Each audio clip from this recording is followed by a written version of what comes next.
Hello guys, welcome to the fiction series. Today we are gonna see, what if Naruto got harem with Yoruichi, Rangiku and Orihime. If you want more awesome fan fiction like this, don't forget to hit that subscribe button. So without wasting any time, let's get into the video. Ichigo Kurosaki, a human with Shinigami powers, lay broken, unable to move alongside Fukidachi of Squad 6 Renji Obari. They were both grievously injured trying to stop Rogue Taicho Sasuke. Even Sajin Kamamura Taicho of Squad 7 was grievously injured after being hit by Aizen's Hado 90 Kurohitsugi without incantation. Ichigo's human friends Uryu, Orihime and Chad along with Ganju Shiba were helplessly on the sidelines, unable to do anything. Aizen was carrying Rukia Kichiki, who had narrowly avoided her own execution, only to learn it was planned by Aizen to get something inside of her she did not know existed. Kisukirahara's Hajoku. Now that explanations are finished, let us continue, my dear Rukia. Aizen said pleasantly as he plunged his arm into Rukia's chest. Only his arm was not in its normal form, but green and organic. Rukia groaned as she was unable to move or resist due to Aizen Ryatsu making her powerless state little more than a doll. Rukia. Ichigo yelled, trying to get up, but his injuries prevented him from even getting off the ground. No. Renji said in despair, while Jin Ichimaru just smiled creepily watching his fellow conspirator get his long sought-out prize. Aizen smiled as he pulled his hand out with a small blue orb in hand while a hole remained inside Rukia. He held onto Rukia with his left hand as his right hand held onto the Hajoku with reverence. Incredible. So little yet so much power. Aizen said in wonderment as the hole closed up in Rukia's chest after his hand was removed. Kisukirahara was quite an inventor. Even after the object is removed, the soul itself is left intact and unharmed. Aizen mused as Rukia blinked once she realized she was not dead or injured. Before anyone could celebrate, Aizen turned to Jin and said coolly, Rukia is no longer any more useful to me. Dispose of her.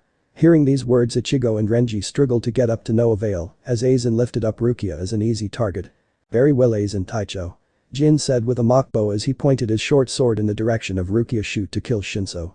Jin said as he thrust his sword in Shikai state. Rukia closed her eye thinking this was the end, ignoring her friend's cries of desperation, but only felt herself being carried in someone else's arms. Rukia, are you alright? A familiar voice asked her as she jolted her eyes in surprise. Nai-sama.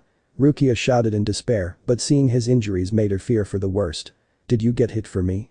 Rukia asked with tears beginning to form. No. Even before I came to save you, it almost seemed like the blade get diverted ever so slightly off course. Byakuya admitted as she widened her eyes in surprise.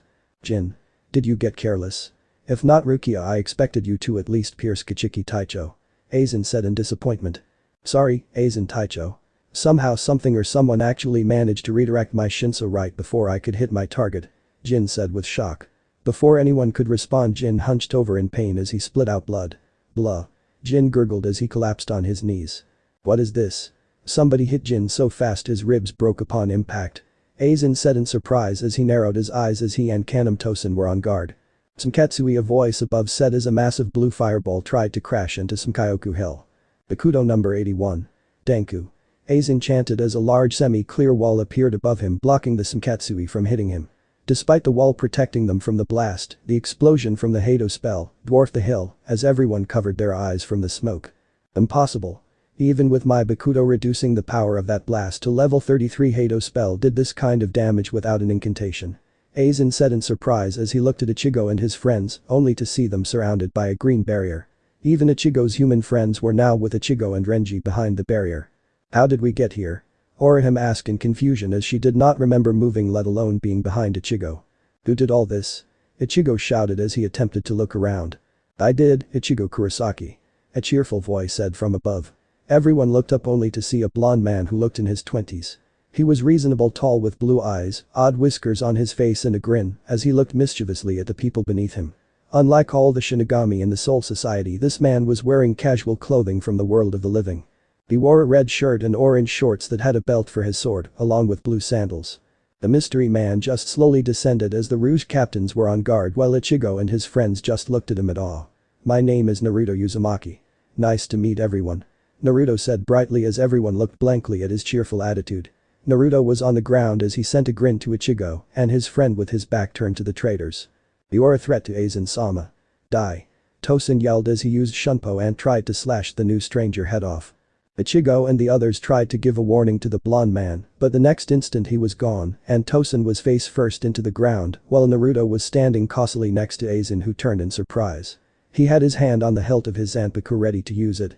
"Looks like the cavalry has arrived," Naruto remarked as he leapt back before two blurs arrived to subdue Aizen.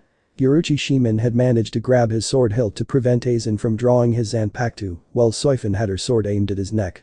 Yoruichi was rather beautiful, slender and busty dark-skinned woman. She had golden eyes and purple hair that she kept in a ponytail. Her attire consisted of a black backless sleeveless undershirt, an orange overshirt with two white straps on each shoulder, a large beige sash around her waist, and black stretch pants with a pair of lightweight brown shoes. Sui Feng on the other hand was a more petite shorter woman. She had dark hair and grey eyes, and a standard Shinigami captain's uniform. Soifin wears the uniform of the commander-in-chief of the Onmitsukidom, which has no sleeves and doesn't cover the back. "Well, hello to a familiar face from 100 years ago," Aizen cosily remarked as he met Yoruichi hate-filled eyes with a calm face. Several swishes were heard as nearly every Taicho and Fukidichim of the Gate 13 had arrived on the hill. "Everyone?" Ichigo said in shock and glee as the barrier around him and his friends has dissolved. Fukidichim Shuhei Hisagi had his blade pointed at his former Taicho Kanem, who was still face planted into the ground. While several Shinigami had their blades at Jin, who stood shakily still holding his stomach. "Sorry Aizen Taicho, it looks like I got caught," Jin said with a grimace as his ribs were still busted. "It's alright. No need to worry Jin. Hello Satacho Yamato." Aizen greeted politely, not the least concerned with the angry glare of the powerful Taicho. Naruto had deactivated his own barrier once the Gate 13 had arrived, but as soon as he landed, he felt a hand grab his wrist and a sword against his throat. He distinctly smelt the scent of female perfume. "Sorry handsome, but you are not going anywhere," a feminine voice said both playfully and seriously at the same time. Naruto tilted his head so he could look at his captor, and he admitted to being a bit awestruck. The woman was fairly tall, although not quite as tall as him, only reaching his shoulders, but in sheer beauty and good looks, may have easily been one of if not most beautiful Shinigami he had met. She had wavy strawberry blonde hair that reached all the way to her lower back, along with light blue eyes that sparkled with amusement and seriousness. She had a very pretty face with a beauty mark just below the right part of her lower lip. She wore the typical Shinigami black uniform with pink over her shoulders. Easily the most notable part about this woman was her very large breasts that were easily one of the largest pairs he had seen, with her more than ample bosom shown with her robes loosened. "May I at least know the name of my pretty captor?" Naruto asked with a charming smile as he looked back at the smirking woman. "I suppose I can share my name with a cutie like you," the woman said with a wink. "I am Rangiku Matsumoto, Fukidichim of Squad 10. Rangiku told him as she looked curiously at the very handsome man. "Well Rangiku-chan," Naruto said as Rangiku smiled widely at the familiar honorific. "I am Naruto Uzumaki," Naruto told her as she got an idea. "Well, Naruto-kun," Rangiku said, putting great emphasis on the honorific as Naruto grinned. "Mind telling me what you are doing here in the Soul Society?" Rangiku asked, batting her eyelashes as Naruto rolled his eyes playfully. While this interrogation was going on, everyone looked flatly at the busty Fukidichim man, unknown blonde, which appeared to be more flirting than anything else. "That is enough. Intruder, tell me your name and purpose," Yamato demanded as he unsheathed his sword, making all the other Shinigami a little on edge. "Aw. Did you forget me already? I mean, it has only been about 2,000 years or so since I have stopped visiting," Naruto whined as Yamato's eyes widened. "It can't be. You just up and left without a word all this time," Yamato said angrily, with Shunsui and Yukitake hearing some heartache as well. Naruto actually looked away a bit ashamed before Yamato sighed and ordered Fukidichim Matsumoto. "Release him at once." Rangiku blinked before she let Naruto go, but not before leaning over so he could get a nice look at her girls, with Naruto showing his appreciation with a wide smirk. "Well, this has certainly interesting, but we must be going now," Aizen announced calmly as every Shinigami glared at the traitors. "It doesn't look like you are in any position to make idle claims, Aizen," Yoruichi said with a growl before Aizen smirked. "The sensation," Naruto said as he widened his eyes. "Get them out of there. It's negation," Naruto yelled to Yamato, who widened his eyes as well. Without a moment of hesitation, he yelled, "Get away from the traitors." The Shinigami around Jin scrambled, Shuhei leapt back, and Yoruichi and Soifin leapt back just as a yellow beam of light enveloped each traitor. The light caused the traitor and a small piece of ground they were standing on to levitate into the crack in the sky. Several Taichos and Fukidichims were prepared to release their Zanpakutos in an attempt to stop the former Shinigami captains from leaving. "Stop. It is too late," Yamato said gravelly. "Satacho, why?" Shuhei asked in despair, seeing his captain leave as a traitor. That light is called negation and it is used by hollows to rescue their own. Once the light hits a target, the target and outside world are in completely different worlds. It was over once that light hit them. Yamamoto said gravely, having resheathed his sword.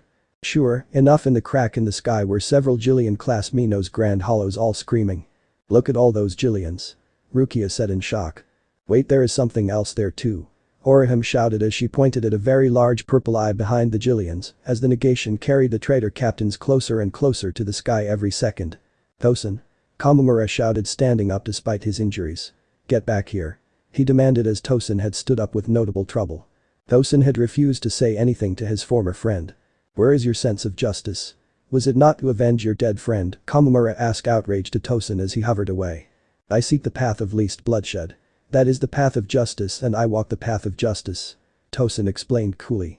Ishira Yukitake stared up at the ascending Aizen and said in disbelief, so you joined with the Minos and Hallows. Why are you doing this? I need to continue to climb higher and higher. Aizen claimed with notable disdain. Have you become that corrupt? Yukitake said with a glare. How arrogant. Neither you or I or even the gods have sat on the top before. I however shall stand above all the rest. Aizen revealed as he pulled off his glasses and sleeked his hair up. This showed a much less kind Aizen as he neared the opening in the sky. Ryoka boy. Aizen said, addressing Ichigo, who struggled to get off the ground. It has been interesting. Aizen remarked before staring at Naruto with curiosity.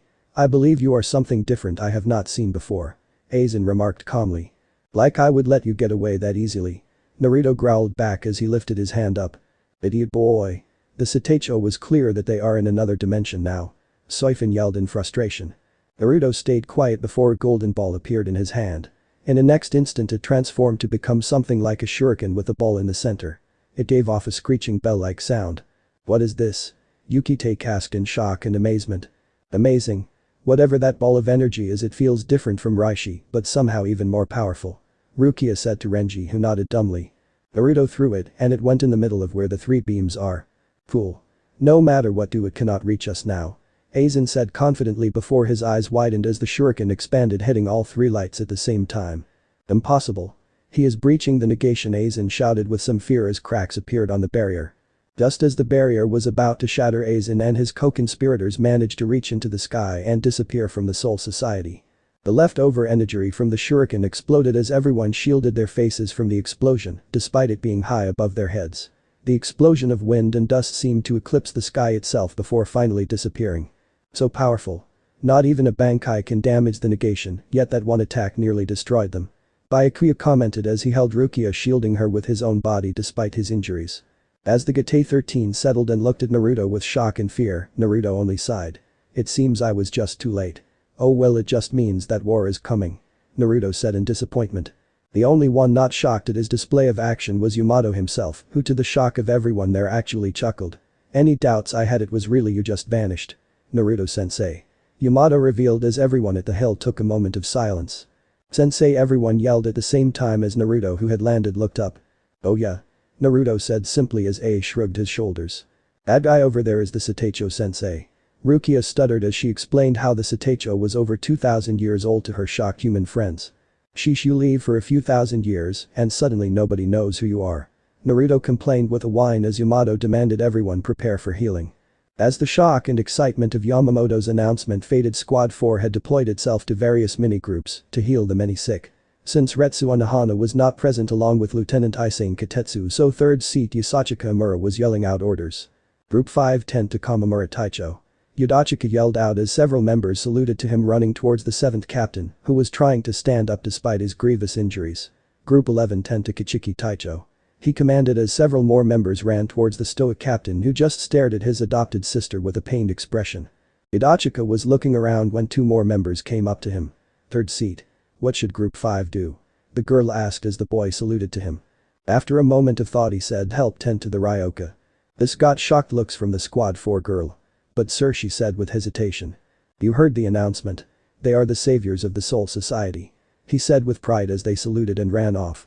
He looked intrigued at Orihime, who was kneeling over the injured Ichigo with an orange barrier over his body. That girl, her healing powers are amazing. Its healing speed already surpasses mine and Lieutenant Katetsu. It may even rival, he thought as he looked critically at the busty orange-haired girl. Before he could complete his thoughts, he heard a cry from above as he saw his captain Unohana riding on the released form on her Zanpakuto Minazuki, which appeared to be a flying ray fish. Retsu Unohana was a youthful mature woman with blue eyes and black hair that she kept in 2 braids that framed her face and fell down her front in one long entrained ponytail down to her hips. "Captain?" Yudachika shouted as he bowed. Unohana landed and her Zanpakuto sealed itself back into a sealed sword form. "Third seat. What is the situation here?" Retsu said a kind but professional voice as she surveyed the hill. Yudachika quickly explained the situation including the new person Naruto, who was claimed to be the sensei of the head captain Yamamoto himself. Retsu was looking intently at Orihime powers, noticing how they appeared different than healing Kido HUD, her eyes widened when her third seat when he mentioned the head captain sensei. "What did you say?" Retsu said in complete shock as she turned around and finally saw the blonde-haired man staring with a grin at the head captain, with no formality in his stance. She admitted he was an attractive man, but was more interested in the idea that the strongest Soul Reaper in existence's own teacher was here in Soul Society after all this time. As the Soul Reapers were slowly getting healed, anyone close to Naruto and Yamamoto location held their breath as they watched Naruto and Yamamoto give each other an intense stare-off. "Sensei, are you?" Yamamoto said quietly as Naruto rolled his eyes. "Geez Yama, I remember you used to be way more fun and impulsive when you were a kid," Naruto said with a bored look. Several Soul Reapers, notably Soifun, gritted their teeth at his lack of respect to their head captain, while several like Shunsui were holding back massive grins. "I remember you were all like sensei I want to fight today or sensei teach me how to talk to my Zanpakuto or sensei I want to become strong like you," Naruto mentioned with a smirk as Yamamoto had a notable twitch in his eyebrow, remembering how impatient he was when he was taught by Naruto. "Enough."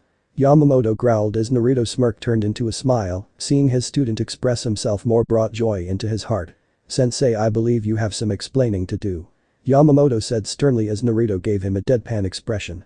"Did you forget this important lesson when your comrades are in danger you put them first above ourselves?" Naruto asked with a slight tone of disappointment as his student ducked his head in slight shame. "I will talk afterwards and you can even have a fancy captain meeting so everyone can hear this," Naruto promised as he vanished in a shunpo. "Hey Jishiro, have you even seen Yami Jiji lectured like that before?" Shunsui asked his best friend and fellow student. "No Shunsui, I have not. I never thought I would live to see the say when Yamamoto sensei was getting a lecture." Yuki take noted as Soifun glared at the spot where Naruto was standing. Byakuya was just finishing telling his adopted sister Rukia about the 2 conflicting promises as he was slowly getting healed by healing Kido. His injuries were not life-threatening, especially as he was not pierced by Shinso, but he was exhausted from his fight with Ichigo shortly beforehand. "Nice speech, although I personally would have told those elders to piss off and fight to save my sister, adopted or not," Naruto said as he clapped. Everyone turned around to see Naruto standing there with a smile. How could be standing there without any of being able to sense his spiritual pressure? Rukia said in shock as she still could sense him even focusing on him directly. "May I?" Naruto asked gesturing to Byakuya.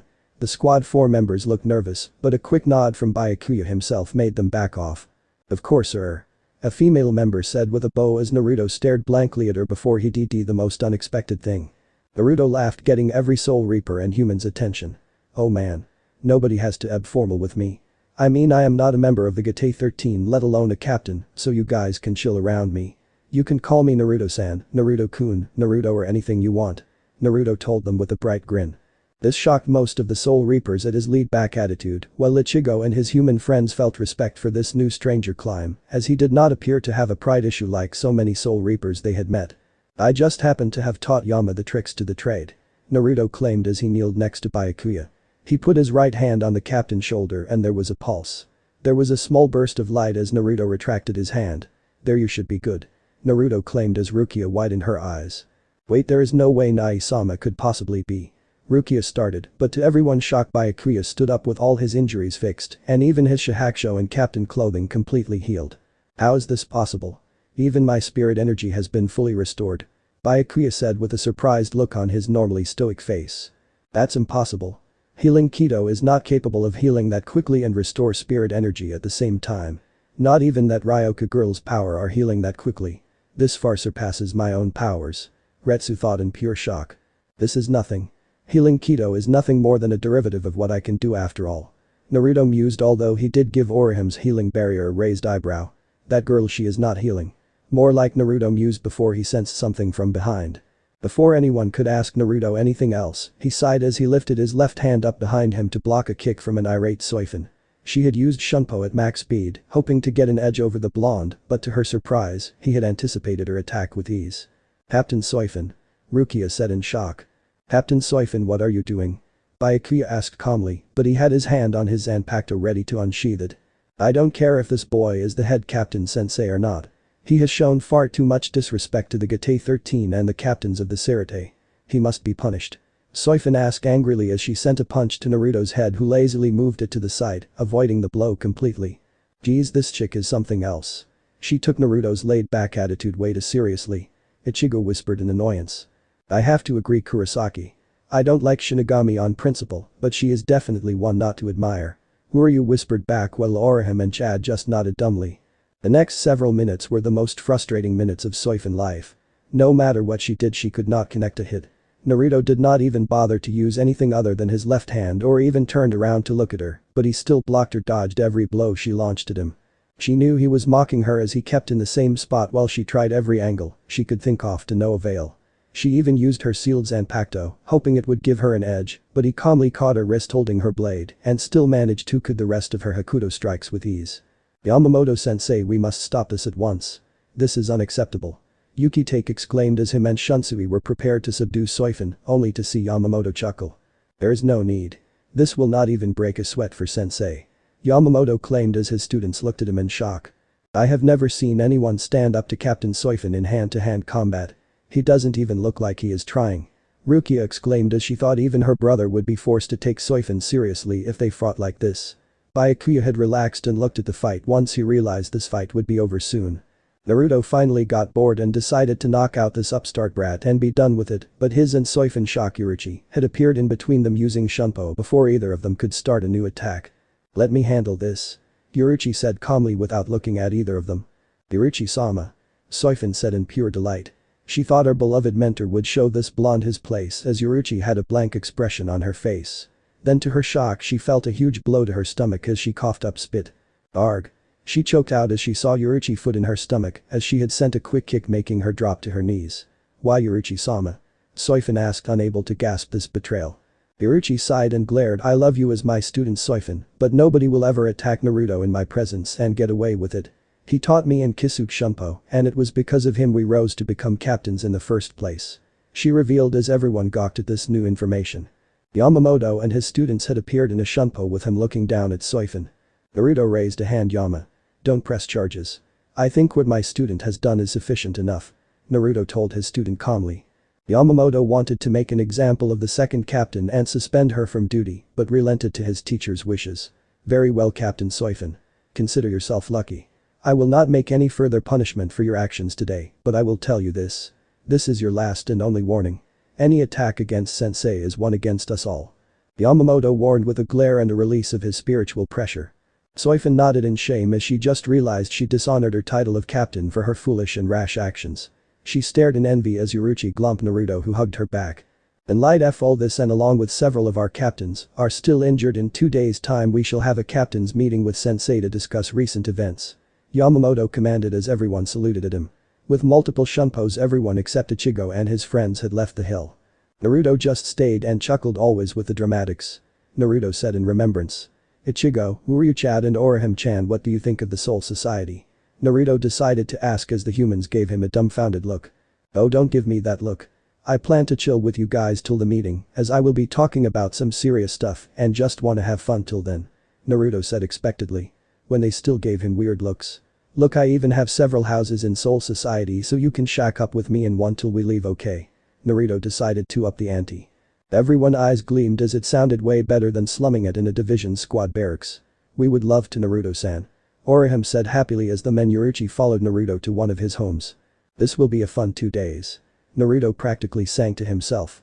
The gang of humans and Shinigami, with the addition of Rukia and Yoruichi, had followed Naruto to Rukin District 1 Junranin, where as soon as Naruto was seen he was crowded by dozens of people as they excitedly tried chatting with him at the same time. So Naruto-san is pretty popular, I guess. Uryu said with a sweat drop as the citizens flocked towards Naruto, who only grinned and started shaking everyone's hands. This greatly shocked Rukia as despite District 1 being a fairly well-protected and rich area of the Soul Society, it still had many people resent Shinigami for only focusing on themselves and the Sirite. But not popularity for being famous like your brother Rukia. Yoruichi remarked as she smiled fondly at Naruto, saying every person name and patting the head of every small child that crowded him. What do you mean Yoruichi-san? Ichigo asked. I am guessing you think these people all somehow know Naruto was the Satacho sensei, right? Yoruichi asked knowingly as everyone gave her confused looks. That is incorrect. These people only know Naruto as the man who walks among them, getting to know all of them and helping improve their lives. Yoruichi informed them as they all gave her shocked looks. Whenever Naruto is in the Soul Society, he makes an effort to visit almost every district of the Soul Society to try to get to know everyone and make as many positive changes as possible without alerting the Sirite. Yoruichi revealed as Rukia's eyes widened considerably. Wait, but aren't Soul Reapers supposed to do that as part of their jobs? Ichigo asked cluelessly as Uryu's eyes narrowed, seeing Rukia look away. There is some truth to what the Rukan district citizens say about Soul Reapers only focusing on themselves and the Sirite. Naruto remarked as everyone turned to him who had waved goodbye to the District 1 citizens. What do you mean? Chad asked calmly as Naruto sighed. I will be honest.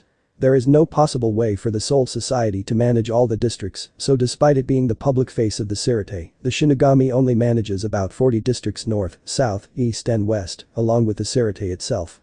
Naruto said bluntly as the humans were wide-eyed at this revelation. Rukia? Is this true? Ichigo asked his friend indignant. Seeing her meek nod, Ichigo got even madder. You told me that the Soul Society is supposed to be some kind of paradise after you die, and now, we learn less than half of it is being managed at all, Ichigo yelled as Rukia just quietly looked down. That's why I made it one of my mission to help in small ways, so they would know that somebody cares about all of them, instead of the perceived notion that nobody cares except neighbors. Naruto said with a small smile as this got the humans rather amazed that this one man was trying to help everyone. It doesn't help that you can make those clones so you can be in thousands of places at once. Yoruichi whispered as Naruto smirked. I know you love that other usage of shadow clones, Yoruichi-chan, so you shouldn't be mocking my technique. Naruto whispered back as Yoruichi smirked as luckily everyone was far enough away not to hear this little exchange. After a short while they arrived in what appeared to be an empty lot as Naruto put his hand out in seemingly nothing but air. Is it me or this Naruto guy just touching air? Where's this house he promised us? Ichigo whispered as his friends looked equally confused. Everyone yelped when a door suddenly appeared where Naruto was touching and he opened the doorknob, revealing a very nice room in the middle of nowhere. Where the hell did that house come from? Ichigo shouted as Naruto just smiled. I placed some seals on my houses so nobody but me can actually enter without permission. Naruto said simply as Rukia narrowed her eyes in thought. I have never seen Kido like this and I didn't even sense the presence of something hidden until he revealed it visually. Rukia noted to herself. Rukia. I know you have an obligation to tell your brother and captain about this place. Naruto said, not looking at Rukia, who bit her lip. Don't worry about it. Even if they know where this particular base is, they cannot enter. Kido alone cannot force their way into these kinds of places. Naruto said kindly as Rukia gasped on him, figuring out her thoughts. Wait, you said these kinds of places? How many houses do you have? Ichigo asked in shock as Naruto smirked. Quite a few. Naruto said vaguely as everyone slumped their heads in disappointment. I call this a home, but you can also consider it a base or sanctuary, depending on what you need it for. Naruto added as he stepped inside, gesturing for them to continue. When they walked in, everyone besides Yoruichi gasped as it looked a lot bigger inside than it did from the outside. The house had a massive kitchen, massive living room, what appeared to be several bathrooms and about a dozen bedrooms. You freaking have several houses like this, Ichigo yelled everyone thoughts as Naruto raised an eyebrow. Feel free to pick your bedrooms and even take a bath. I have had a lot of guests, so I basically have shirts and pant sizes for every combination. Naruto said lightly as he walked to the kitchen and started taking food out of the pantry. Oh, Naruto-san, would you like help making dinner for everyone? Orihime asked cheerfully as the humans started sweating knowing about her unique taste preferences. Rukia was about to offer as a courtesy until Naruto looked back with a smile. Of course, not Orihime-chan. You are my guests and it is only right that I do the cooking while you are under one of my roofs. Naruto replied as Orihime beamed at him and Ichigo smiled at how nice this guy seemed. Free feel to take a bath or shower while you wait for dinner. Each bathroom has a bath and shower and the guest rooms have change of clothes for both girls and guys. Naruto added as he grabbed several vegetables and meat from the fridge. Rukia and Orihime gave a bow as they selected two rooms close to each other, while Ichigo and the guys selected rooms further down the hall as Yoruichi stayed with Naruto, crossing her arms underneath her ample chest. Once everyone was busy taking showers and enjoying their leisure time, Naruto summoned 4 shadow clones to finish cooking the meal for him so he could appreciate his busty dark-skinned student. "So, did you have fun talking to your student?" Naruto asked as he sat down with Yoruichi in human form, having no problem sitting on his lap as she closed her eyes in thought.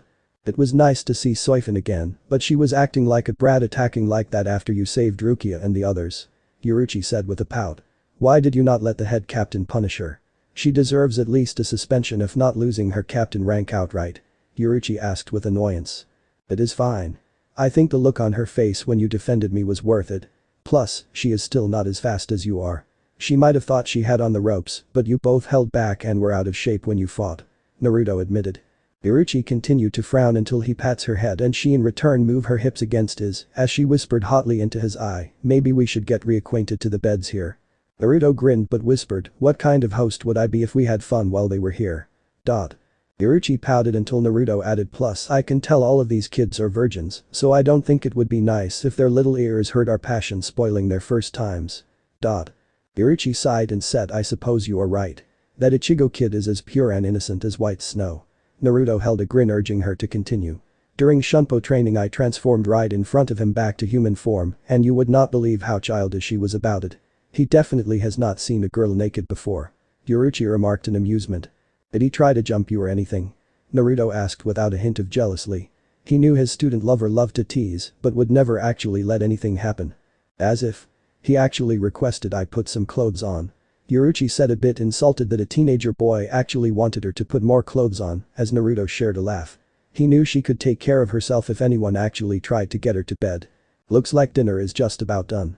You better change, my little cat," Naruto said as Yoruichi gave him a quick kiss before using Shunpo to go to her room and change and come back before anyone else. Yoruichi had come back in a black bathrobe that she tied snugly around her curvy form that reached her hips with small shorts underneath so she wouldn't have to flash anyone if she bent over. Naruto gave her a look of appreciation as Naruto started setting up the large table for all of his guests. Naruto's shadow clones had already disappeared as Naruto had set up the food on the table. "That smells delicious, Naruto-san. Thank you for letting us stay in your home," Uryu said with a bow and polite tone of voice. He may hate Soul Reapers on principle, but he considered Naruto as kind of person he had ever met. Naruto waved him off as he finished setting bowls and chopsticks for every place setting. Chad gave him a nod as he sat down in the table along with Ichigo. Rukia had chosen some cute pink pajamas with bunnies, while Orihime had chosen some orange PJs. "Enjoy everyone. I didn't plan to have guests so forgive me if this is a bit too simple," Naruto said modestly as he sat down and gestured for everyone to start eating. "Simple? My dad would not make this if he a month to prepare." Ichigo thought to himself, eyeing the 6 meat dishes and 12 vegetable dishes on the table, along with a massive cooking pot full of rice sitting on another table. His thoughts were mirrored by the humans who definitely not eaten such high quality and quantity food in a single sitting. "Itadakimasu," Naruto chanted. "Itadakimasu." Everyone chanted as they began to dig in. "What the hell? This food tastes better than the Kichiki chefs make me for meals," Rukia shouted as her widened at the taste. "This tastes better than the one time my dad took us out for a fancy high-price restaurant," Ichigo exclaimed as everyone almost drooled at how good the cooking was. "You give me too much credit," Naruto claimed with a nervous ruffling of his hair. "Your cooking is amazing, Naruto. Just accept it. Kisuke and I would always strive to do our best in training just so you would cook us something as a treat," Yoruichi said in remembrance as she continued to eat her fish. After several minutes of eating, the much fuller guests slid out of their chairs to sit on the nice sofa, much more content and fuller than they could ever remember. "Maybe if Naruto-san became my boyfriend I could enjoy his cooking every day," Orihime thought to herself before she had a massive blush. "What am I thinking? I just met him, although Naruto-san does look good and is super nice and everything." Orihime thought with panic that luckily nobody but Yoruichi noticed.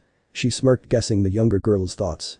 "Well, I guess you can either do a Q&A or just get an early sleep. I think it is best you guys get some relaxation while you are here instead of training," Naruto mused as everyone nodded to that. "Naruto-san, how did you learn to cook so good?" Orihime decided to start as everyone eagerly. "You know, practice," Naruto said modestly, smirking at the disappointed looks on their faces. "How come you are not in the Soul Society history books if you were Yamamoto-sama sensei?" Rukia asked, desperate to know how someone as powerful and important as him could not be mentioned. Naruto sighed as Yoruichi sent them a glare which he waved off. If you want to be blunt, Soul Society did not bother to keep records until Yama took over as head of the Sirte, so in while you could say he is the history of the Soul Society. I left him shortly before he established the Soul Reaper Academy and he took on 2 students of his own. You call me Shunsui and Jashiro. Naruto noted as Rukia's eyes widened at this history lesson she knew she would never get from any books. The teachings of Hoho, Hakudo, Kido and Zanjutsu, that every Soul Reaper use was based on the teachings I taught Yama in his youth. In a way I suppose every Soul Reaper are students of mine as he based the curriculum based on how I would have structured it. Naruto revealed as Rukia gasped at this truth while Ichigo looked impressed and Yoruichi just smiled. Orihime, Uryu and Chad were a bit less on the loop but still looked impressed. I watched from the distance as Yama built his army called the Gate 13 as essentially killers who slaughtered any enemy they saw without mercy for 1,000 years or so. Naruto revealed with a dark look as Rukia looked horrified at the news on her organization Dark History. Why would the Gate 13 do something like that? Sure, they are not all super nice, but you make sound like they are all ruthless. Ichigo demanded as Naruto looked him directly in the eye. I can only assume Yama felt betrayed at my leaving him, so he refused to put me in the history books and decided to ignore my teachings of peace and sought war. Naruto said with regret. Everyone was silent at the horrifying truth. Afterwards Yama had a change of heart and started to become a protector after a certain event took place. Then he regained my teachings and decided to make the Gate 13 a military force of protectors like it is today. Naruto stated deciding to not tell them about Ichigo's failed invasion of the Soul Society. Since then I have been here and the world of the living pretty freely just helping whoever I can. I met Yoruichi and Kisuke a while ago and since they wanted to learn so much, I decided to help them out a bit. Naruto added as Yoruichi. A little bit. Without your help I would never have become the Flash Goddess or Kisuke would have never become head of research and development. Yoruichi retorted as Naruto waved his hands in surrender. Well Naruto-san I would like to thank you for saving me on that hill. Rukia said with a bow, but Naruto waved his hands. The ones who saved you are you friends. All I did was a bit of damage control. Naruto stated as he waved to the humans as Rukia gave them a warm smile. Naruto then looked at the clock and demanded everyone sleep. Naruto could hear Ichigo say to Rukia this guy is awesome. How old is he anyways? He treats Captain Gramps as if he's a little brat and Gramps looks super ancient. Naruto's eyes shifted away as he mentally sighed. Ichigo? That is super rude. Besides unlike human Soul Reapers appearance do not actually relate to relative ages. Rukia snapped back. As everyone wished everyone a good night and went off their own beds Naruto and Yoruichi just went to Naruto's bedroom and sat on his bed. Humans always fascinate me. Their lives are so short but they can do so much in such a little amount of time. Unlike spiritual beings who take years or even decades to change humans will never stop changing. Naruto said thoughtfully as Yoruichi just smiled at him. Yoruichi gave him another kiss before she started walking back to her own room. However, she could not help but tease her lover by shaking her hips just for him as he growled in frustration at her behavior. As soon as Yoruichi left and closed the door Naruto whispered to himself old enough to know I should have died countless lifetimes ago. As if answering Ichigo's question. Naruto took a look at the moon and whispered Hinata. In reverence thinking of his lavender-haired first love and wife. He looked at this moon remembering how on a different moon he had kissed Hinata for the first time. It was the first time he realized what true love was and what it felt like to be truly loved not as a friend or family member. Sleep soon took him as a photo hidden by Kido which was his wife and kids shortly after his daughter Hinawari was born sitting on his nightstand. The next day Naruto decided to give them a tire of the Sarate while they happened upon the 11th Division barracks. The whole division demanded to fight Naruto who after grabbing one wooden sword showed them why he was the best swordsman in the Soul Society. The bruises and lumps they endured made them fear Naruto even more. They happened to go the 4th division where Retsu kindly offered them tea along with Aizen which they gratefully accepted. They had lunch in the 6th division with Renji and Byakuya who both thanked Naruto profusely for saving them from Aizen. Naruto waved off their thanks while Rukia had a conversation with her brother, admitting she understood why he did what he did. This fixed the distant relationship between adopted siblings. Afterwards they headed to the 10th division where the humans had to cover their eyes in embarrassment as the very attractive and busty lieutenant of Squad 10 Rangiku kept flirting and trying to tempt Naruto into having drinks with her. Naruto politely refused, but Yoruichi kept having her eye twitch at the busty lieutenant attempts to seduce her man without permission. Lieutenant Matsumoto. Where is Captain Hitsugaya? Rukia asked as she noticed the lack of the ice captain. Oh, Captain is visiting Momo right now, so he left me all this paperwork to do.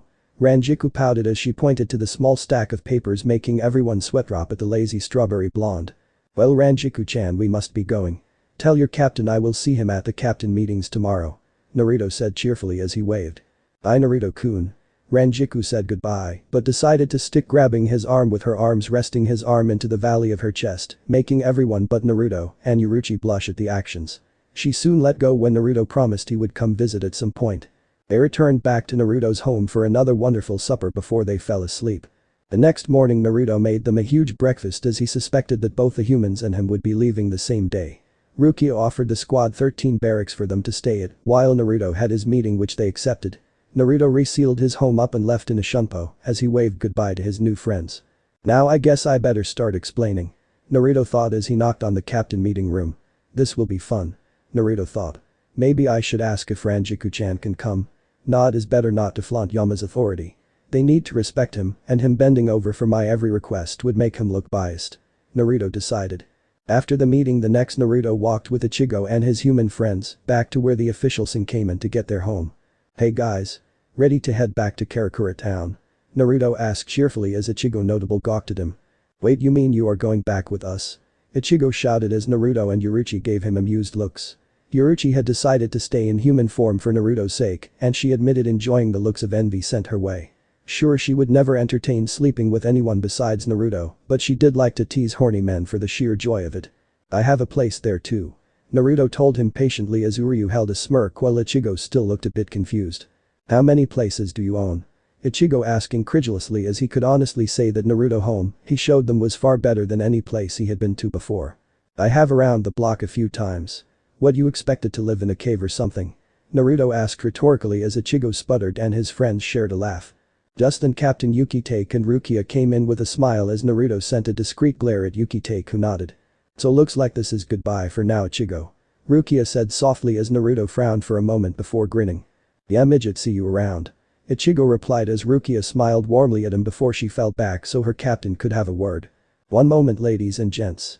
Naruto said as he walked up to Rukia who was still wearing a white robe, signifying her powers were still recovering. Naruto-san, what is the matter? Rukia asked as Naruto gave her a grin. Just hold still for a moment. Naruto told her as he placed a hand on her shoulder. Ichigo was about to rush in until Yoruichi shook her head. There was a small pulse of energy before a light enveloped Rukia. Rukia then appeared in her black robes and Zanpakuto on her hip. My powers. They are all back. Rukia shouted in glee as she held her sheath Sode no Shirayuki reverently. Yup. I restored your spirit energy completely so you are fit as a fiddle. Naruto told her as Rukia did a quick bow. This is just like what he did with Nai-sama, but my spirit energy was gone. Rukia thought with wonderment. Naruto has become like his old self again. It must be this generation that is making him so happy. Yoruichi noted as she watched Naruto wave off thanks for Rukia and Yukitake. Naruto-san sure is amazing, huh? Orihime said with reverence as Ichigo nodded dumbly. Ichigo, I have something for you. Captain Yukitake said as he waved her over. Ichigo gave him a curious look when Yukitake unveiled a badge that had a skull and black cross on it. What is this, Yukitake-san? Ichigo asked as Yukitake had a small smile. This is a substitute Soul Reaper badge. It is the Soul Society way to acknowledge substitute Soul Reapers who are a benefit to the Soul Society. Yukitake told him as Ichigo took a hold of it looking at it curiously. So how does this work? Ichigo asked seeing nothing in particular special about it. Just push it against your living body and it will eject your soul like my glove, Ichigo. Rukia told him as Ichigo nodded impressed by the function. It will also alert you to the presence of hollows while you are in Karakura town, as Rukia has told me your ability to sense spirit energy is limited. Yukitake told him carefully. Ichigo sent a glare at Rukia who only smirked and stuck her tongue out. Naruto had forced them to deactivate and remove the monitoring and copying spirit energy functions to the badge. He was annoyed enough that Ginjo Kugo was forced to have his activities monitored previously, despite not originally being a threat. Naruto had relented to having the badge still suppress Ichigo's spirit energy from leaking out sporadically while in human form, knowing it would only draw hollows to the town. Naruto noticed Ichigo seemed to have very little control of his spirit energy leaking out constantly. Soon several Soul Reapers appeared including Byakuya, Rangiku, Soifun, Toshiro, the head captain, and several others appeared before the small group could leave. I guess it will be goodbye for now, but don't worry, our next reunion will not be nearly as long. Naruto assured the assembled group. He smirked at the annoyed look on Soifun's face, especially when Yoruichi discreetly chose to hold his hand when she was looking at him. He felt Yoruichi's hand slip out of his, and before he could ask why he felt a familiar busty lieutenant barrel into him in a tight hug. Naruto-kun. We have not even had a drink yet. Rangiku whined as she intentionally grabbed him so her enormous chest squished against his. This made the humans blush at the scene while Toshiro sighed at his second. Yoruichi had an eye twitch at the younger woman going after her man. She had accepted Naruto had more than one lover, but Rangiku had not made a formal request, yet so at best she was annoying to the busty dark-skinned woman. Lousy bimbo. So what is her chest is bigger than mine. I have perfect measurements while she flaunts it out wherever she walks. I bet she is still a virgin that only talks big but can't back it up. Yoruichi though sourly seeing Rangiku all over Naruto. Naruto merely laughed, not being discreet at enjoying the presence of the flirty and busty woman. He even got the scent of her hair in his face before he said, "Sorry Rangiku-chan. My treat next time, okay?" This got another pout from the busty retard before Naruto leaned in and whispered, "If you come to the world of the living, I am sure our dinner or whatever will be much quicker." Rangiku looked at him wide-eyed before she pulled back with a wink. She pulled his arm into her chest before she whispered hotly, "I will be waiting Naruto-kun. I am sure there will be a mission soon." Naruto could discreetly hear Yoruichi growl underneath his breath, so A pulled back with a wave. "I believe we should get going now Naruto," Yoruichi said while grinding her teeth. Naruto shrugged and stopped before the humans could enter the official Sinkamen. "This won't do," Naruto declared as the humans gave him a look of confusion. "What is wrong Naruto-san? Is this not the path back home?" Uryu asked before Naruto shrugged. "It is, but it only works well for Soul Reapers.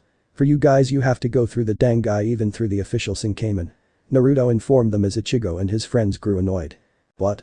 You mean we have to go through that creepy-ass train again?" Ichigo shouted in outrage as Naruto chuckled at the apt decision. "Yup. Hardly worthy of the humans who exposed Aizen's deceit," Naruto commented as Yamamoto merely sighed. "Sensei, it is the only portal to the world of the living the Soul Society has. It cannot be helped that humans cannot use a hell butterfly to safely travel through between the worlds," Yamamoto explained as the captains nodded their heads in agreement. "I guess it can't be helped," Chad said with a sigh as they prepared to enter the Sinkamen. Naruto scoffed and said, "Soul Society may only have one, but I have methods too." Naruto waved his hand and a dark portal opened before solidifying into a white door. When everyone awed his power he added, "All the dimension traveling abilities you guys have is merely a step down from this power." Naruto opened the door revealing Karakura Town on the other side. Naruto decided to add one more thing before everyone walked through it, "Don't bother Mayuri to try and beepize it. This portal is exclusive to me alone. Even if you could open something like it without me to guide you, at best you come back alive, at worst you got spat out someone random." Naruto smirked when he sensed Mayuri's spiritual pressure spike in annoyance. As the group entered, he sent one final wave to the gathered Soul Reapers. Next thing everyone knew they were on the ground in front of Urahara shop as they looked around. Amazing, there was no delay or random landings. It was a perfect gateway here. Ira noted as Naruto smiled. Naruto knew about Uryu's loss of his Quincy powers, and while he could restore them, he knew it was better if he did not. He knew of the strained relationship between father and son, and having Uryu get his powers back through his dad would at least somewhat mend that relationship. "Well anyways, I will see you all real soon," Naruto promised, giving a wink to Yoruichi, a smile to Orihime and a wave to Ichigo, Uryu and Chad. "I will make sure Kisu to send your regards," Yoruichi said back as she waved before Naruto vanished in a shunpo nobody could follow. Ichigo just shook his head at the eccentric blonde before he waved goodbye to his friends to go home. Ichigo spent what little time he had left of his summer break getting harassed by his dad and mothered by Yuzu to his annoyance. Soon the school had began again, so he waited patiently in his homeroom with Orihime, Uryu and Chad. Ichigo homeroom teacher Miss Achi began talking, "It looks like most of the class returned from summer break. Besides 2 of us, but they are bad apples so they don't really count," she said cheerfully as the class sweat-dropped at her laid-back attitude. "Also, this year we will be having a few changes in people. I will have an assistant for this class starting today, so be on your best behavior." Masato-san barked. "Would you like to come in and introduce yourself?" she asked to the door as it opened revealing an attractive blonde-haired man in fancy black suit. He was a fair bit taller than all the students here, being at least Ichigo's height. "Thank you, Masato-san. My name is Naruto Uzumaki and I will be your assistant teacher," Naruto said with a bow as most of the girls had massive blushes on how hot and young looking their new teacher was. The guys were more jealous that the girls were already swooning over the new teacher. Ichigo, Uryu, Orihime and Chad were shocked to see the blonde posing as a teacher. However, only Ichigo was brave stupid enough to voice it out.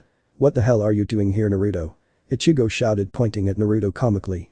Most of the class was appalled at Ichigo's rude behavior, while Masato-san was about to reprimand him until Naruto raised a hand calmly. Naruto sighed and said calmly, "What I am doing here Ichigo Kurosaki is teaching. Now please take a seat, you are causing a scene." This got snickers from the students as Ichigo sat down in embarrassment for being called out. "Naruto-san." Michiru Ogawa asked after raising her hand. Michiru was a petite girl with short brown hair and brown eyes. Yes, Ms. Naruto asked politely as everyone turned to Michiru. Do you have a girlfriend? Michiru asked with a massive blush as everyone eagerly turned to Naruto, who sweat dropped at everyone's eagerness to learn about his love life. Do these kids only want to know if I am single? Naruto thought dryly before he gave a charming smile. My dear Michiru-san, alas, my heart is not set on you, although I know you will bloom into a fine woman someday. Naruto said with a bow as Michiru's face turned a darker shade. What? I wasn't asking for myself. She insisted as she dropped her head down. Wait a minute.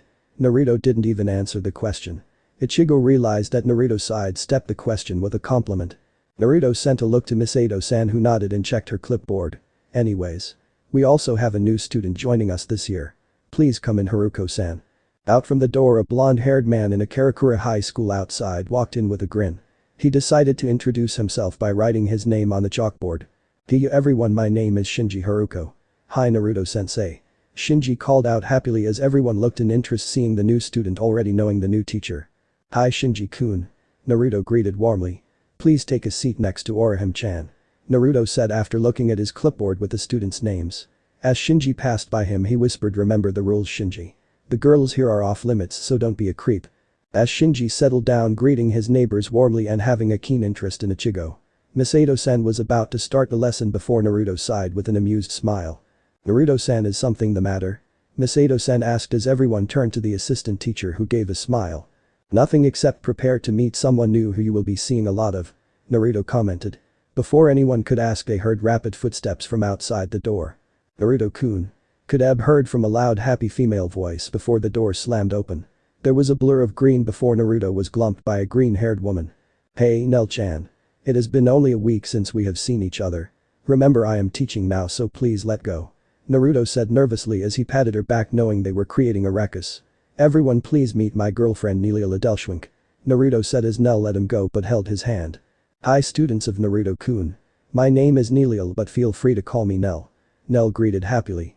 After the introduction, everyone finally got a good look at Naruto's girlfriend. Nell was a very tall, beautiful woman who was only slightly shorter than Naruto. She has long green hair that easily reached her lower back, bright hazel eyes, strange red markings across her nose, and a very busty figure. She had a slim hergless figure with wide hips, thin waist and very large breasts. The guys, who could not help checking her out, quickly noticed her breasts seemed at least as big as Orihime's, if not bigger. Nell's outfit did not help the guy have self-restraint either. She wore what appeared to be a variation of the Karakura High School outfit. She had a white button shirt with a few buttons undone, exposing her very abundant cleavage. She also wore a gray miniskirt that seemed shorter than the ones worn by the female students, and with her tall stature seemed even shorter. To complete the imagine, she had white knee-length socks and brow shoes. In short, she was a knockout, with the guys now eyeing her up while the girls looking at her with envy. Orihime felt Nell-chan will be here just to visit me occasionally, although my priority here will still to assist Miss Edo-san if needed. Naruto told them as Nell held onto his arm affectionately while the guys looked annoyed she was already taken. The lesson went smoothly, although Naruto was a bit annoyed. Some of the guys tried asking Nell questions to try to get her attention, while Nell just blatantly ignored questions directed to her from guys. Meanwhile, Naruto answered patiently the questions sent his way with charm, as his girlfriend spent the entire day holding on to him in happiness. Ichigo was about to ask the man to have lunch with Naruto, but to his annoyance, Naruto and Nell were gone before anyone could ask. They were having lunch that Naruto had made with a clone at home together. They didn't even bother to hide the fact they feed each other often mouth to mouth from their hidden rooftop. Naruto-kun, I missed you so much. Nell told him as they kissed passionately after finishing their lunch with time to spare. Nell-chan, I told you I would be back from Soul Society quickly, didn't I? Naruto told her gently. Unlike Yoruichi, who loved to tease but was discreet in their relationship, Nell was pretty different. She was overly affectionate with him, but barely even looked at other guys, let alone tease them. You should have let me come along. Nell insisted as she gave him an adorable pout. She purred when Naruto kissed her neck. Sorry, but it would have raised questions that are better if I choose to reveal them. Besides, soon Soul Society will send reinforcements, and I can introduce you as who you are. Someone who holds a part of my heart, not former Espada. Naruto declared as she sighed happily. Nell was fully aware of Yoruichi and their unique relationship, but was more than happy to share the man she gave her entire being to. Rather than let their alone time be sullied by hormonal teenage boys and girls, Naruto decided having 2 transformed shadow clones would be more than suffice. Naruto quickly took his lover back to their home and they quickly got reacquainted with each other's body for several hours. Naruto and Nell took notice of some odd spiritual pressures across town. It looks like Aizen has sent some incomplete arachnors to test the town's protection. Naruto remarked as he sensed two of them going after the depot-ord Quincy Ryu. He also sensed the spiritual pressure of his father, so he was not worried. He sensed an rancor near Ichigo's body, but also the massive spiritual pressure of Isen Kurosaki. He also sensed Ichigo being tested by Shinji who was barely trying. They all seem protected. Can we go to sleep? Nell whined impatiently as Naruto laughed and kissed them as they fell asleep cuddled up together. The next morning Naruto was more comfortable with his lover than going to the school, so he lazily sent two clones transformed to be them while he stayed in bed with Nell. The day went back quickly with Naruto explaining what happened in Soul Society, with Nell sharing her sympathies when Naruto told him about his reunion with his student. Naruto's home, much like his houses in the Soul Society, was extremely well protected and very few people even knew where to look. Those people included his lovers who could also enter his home without him being present since it was their home as well. All was going well where they lazily ate lunch and then dinner in bed, just enjoying a week away from each other until they sighed getting dressed and arriving on their rooftop. They blinked when they sensed a massive amount of spiritual pressure appear on the outskirts of the town. Naruto focused on them and sensed what they were feels like two rancors and judging by their density, they must be Espadas. Do you recognize them Nell-chan? Naruto asked his lover. Nell hummed and shook her head venously. Nope, they must have been added by Aizen team after I got banished from the Espada. While Nell had never held any true loyalty to Aizen, she absolutely despised that he saw the Espada as nothing more than replaceable tools to be used and replaced at a whim. Do you plan to intervene Naruto-kun? Nell asked him seriously as her Zanpakuto manifested on her hip. Naruto thought for a moment and shook his head. Nah, it looks like Ichigo is fighting them and I will observe how Ichigo fares against him when his holification is out of control. Naruto said. Naruto and Nell masked spiritual pressure made them impossible to sense unless they were attacking and released them. So, they used Sanito quietly to observe from a safe distance. Looks like it's my lucky day. Ulquiorra. A big hulky rancor declared rubbing his fists in excitement. Yes, Yami. It seems your blundering has got our target to come to us. Ulquiorra agreed. He was much smaller and slimmer of the two of them, but it appeared he was in charge of the two. So you bastards are the ones who did this to Tatsuki and the other souls? Ichigo asked quietly as Tatsuki weakly kept her eyes open. Yes, so what you going to do about it, punk? Yami taunted as Ichigo pointed Zangetsu at him. Bankai. Ichigo yelled as he was surrounded by a blue spiritual pressure surrounded him until it revealed him in a black coat and a different sword. Instead of a hulking big cleaver in Shikai, in Bankai he wielded a black danto blade. Tensa Zangetsu. Ichigo shouted pointing his danto angrily at Yami. Yes. An orange-haired soul reaper with black Bankai. He is our target. Ulquiorra declared as Yami sent a bloodthirsty grin at Ichigo. From their perch safely away from the action, Naruto and Nell watched carefully the fight between Ichigo and the Espadas. Since their spiritual pressures were completely masked, nobody could sense them even if they tried. Naruto noted that Ulquiorra, the shorter Espada, was standing there almost as if he was watching Ichigo but not interfering. Interesting. Naruto said as he watched Ichigo block Yama punch with the flat side of Tensa Zangetsu. Yeah. Ichigo seems pretty close in power to how strong I was still Espada number 3.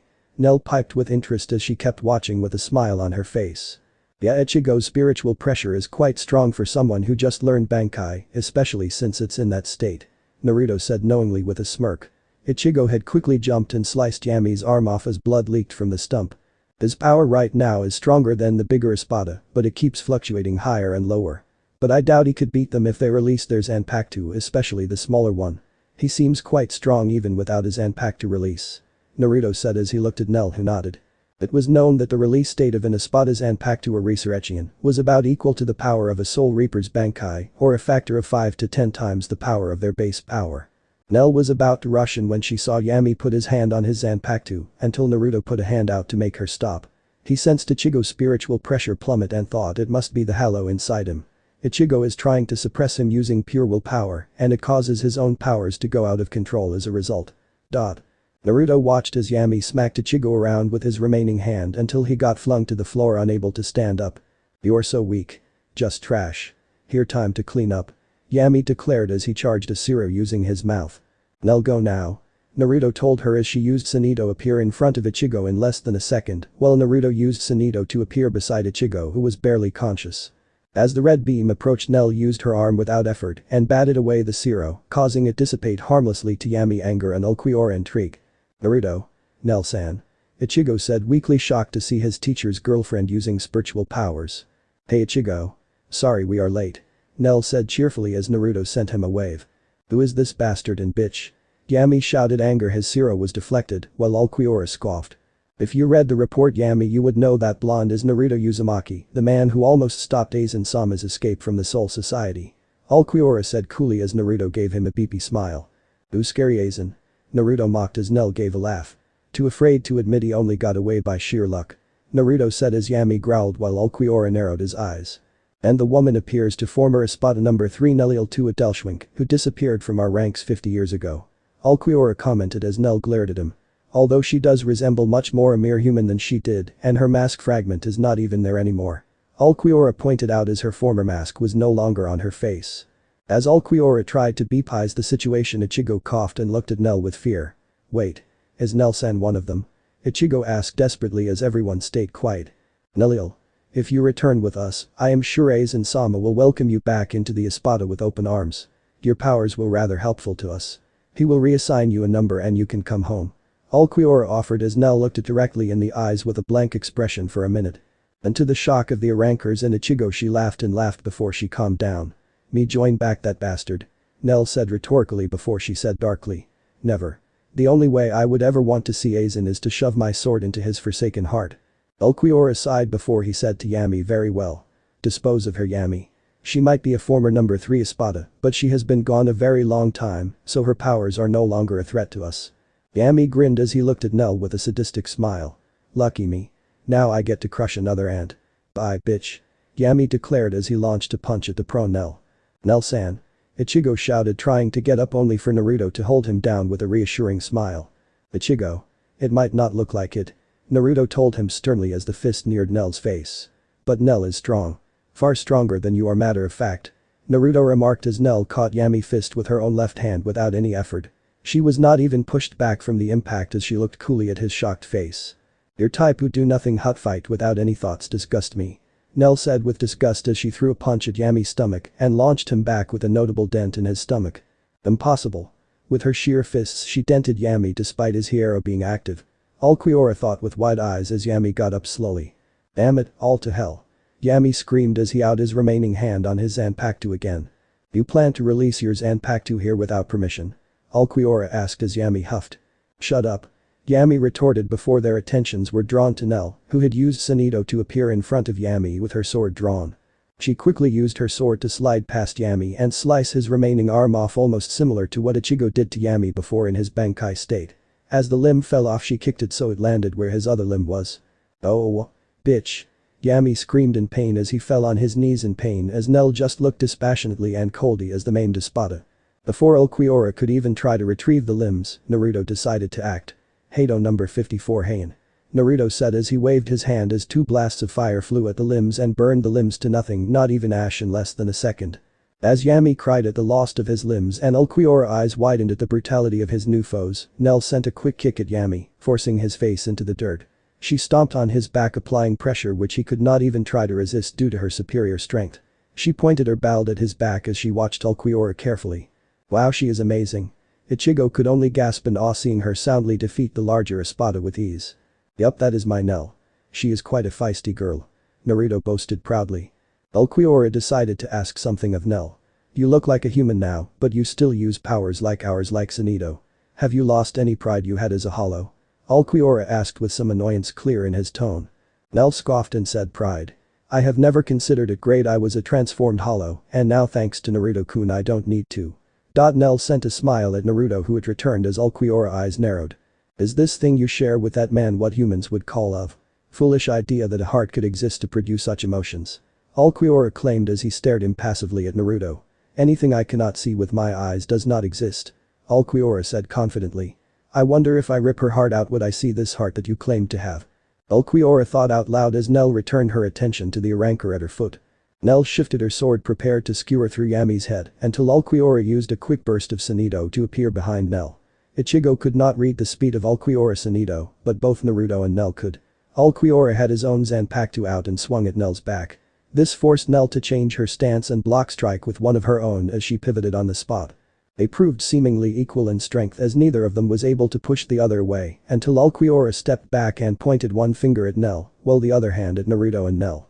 "Zero," Ulquiorra said emotionlessly as a focused green doom blast shot at Nell from his finger, while another green blast shot at Naruto from his hand.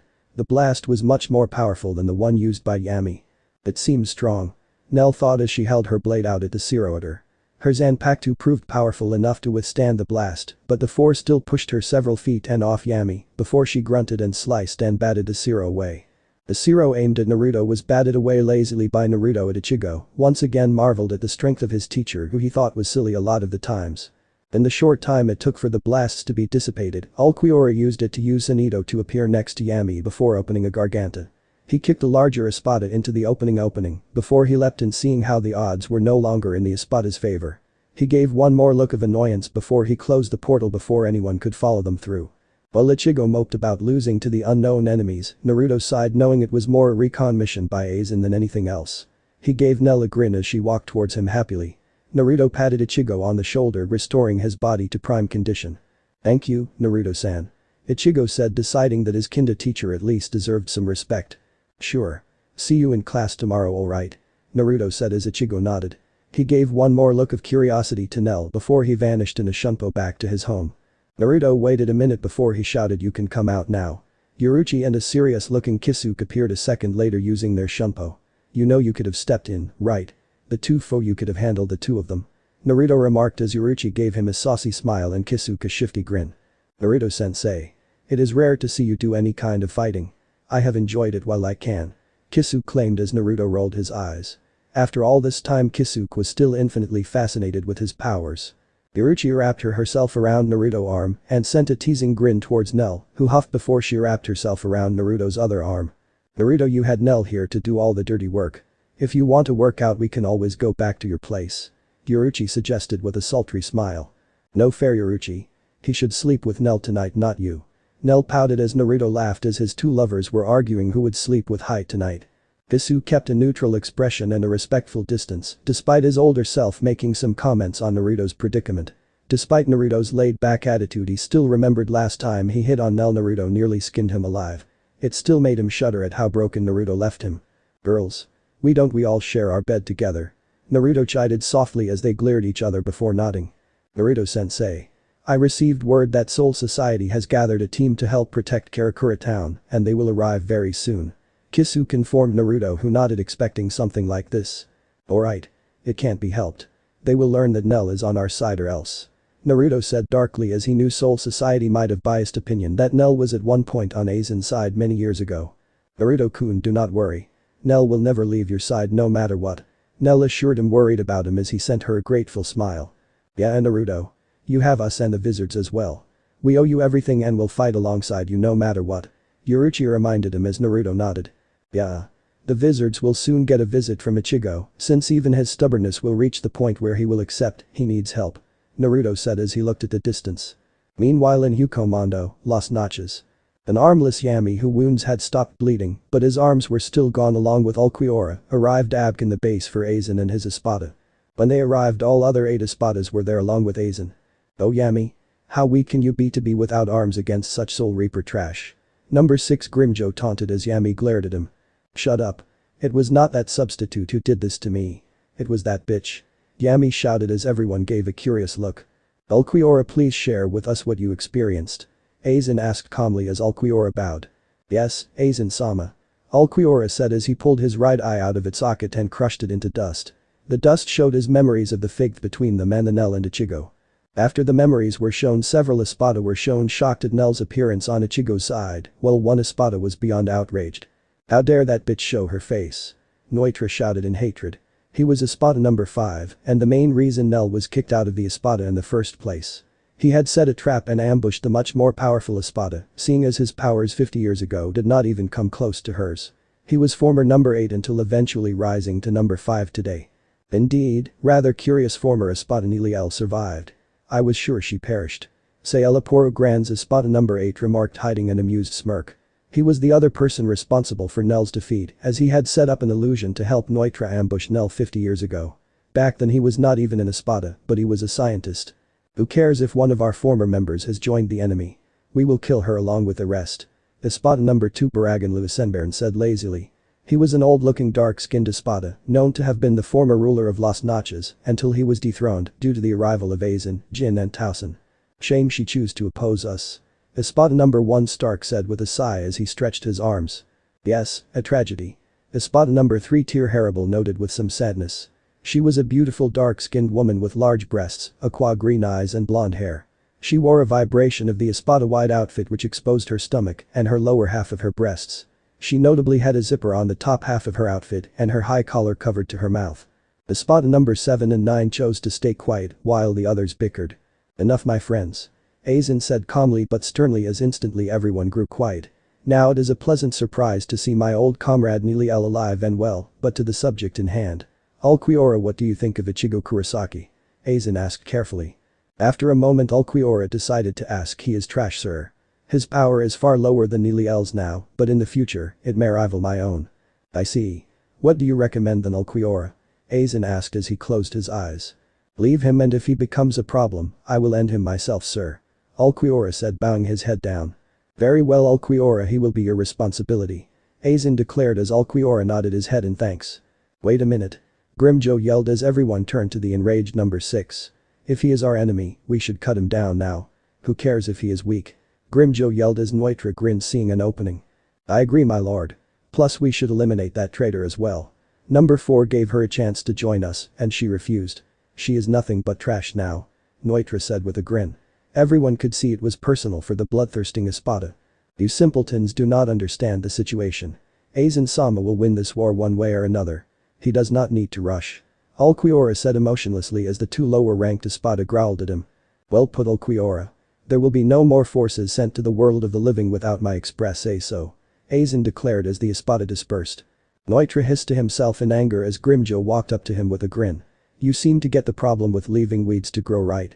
Grimjo asked as a grin appeared on Neutra, seemed more than happy to help eliminate the weeds. Sounds like you have a plan. Remember, the bitch is mine. You can have that wannabe Shinigami. Neutra told Grimjo, who just shrugged. Sounds like we have an accord. Grimjo said with a bloodthirsty grin which was mirrored by Neutra. Aizen will be happy to see less obstacles even if we have to do our own thing. Grimjo commented as Neutra and him started to plan their little invasion.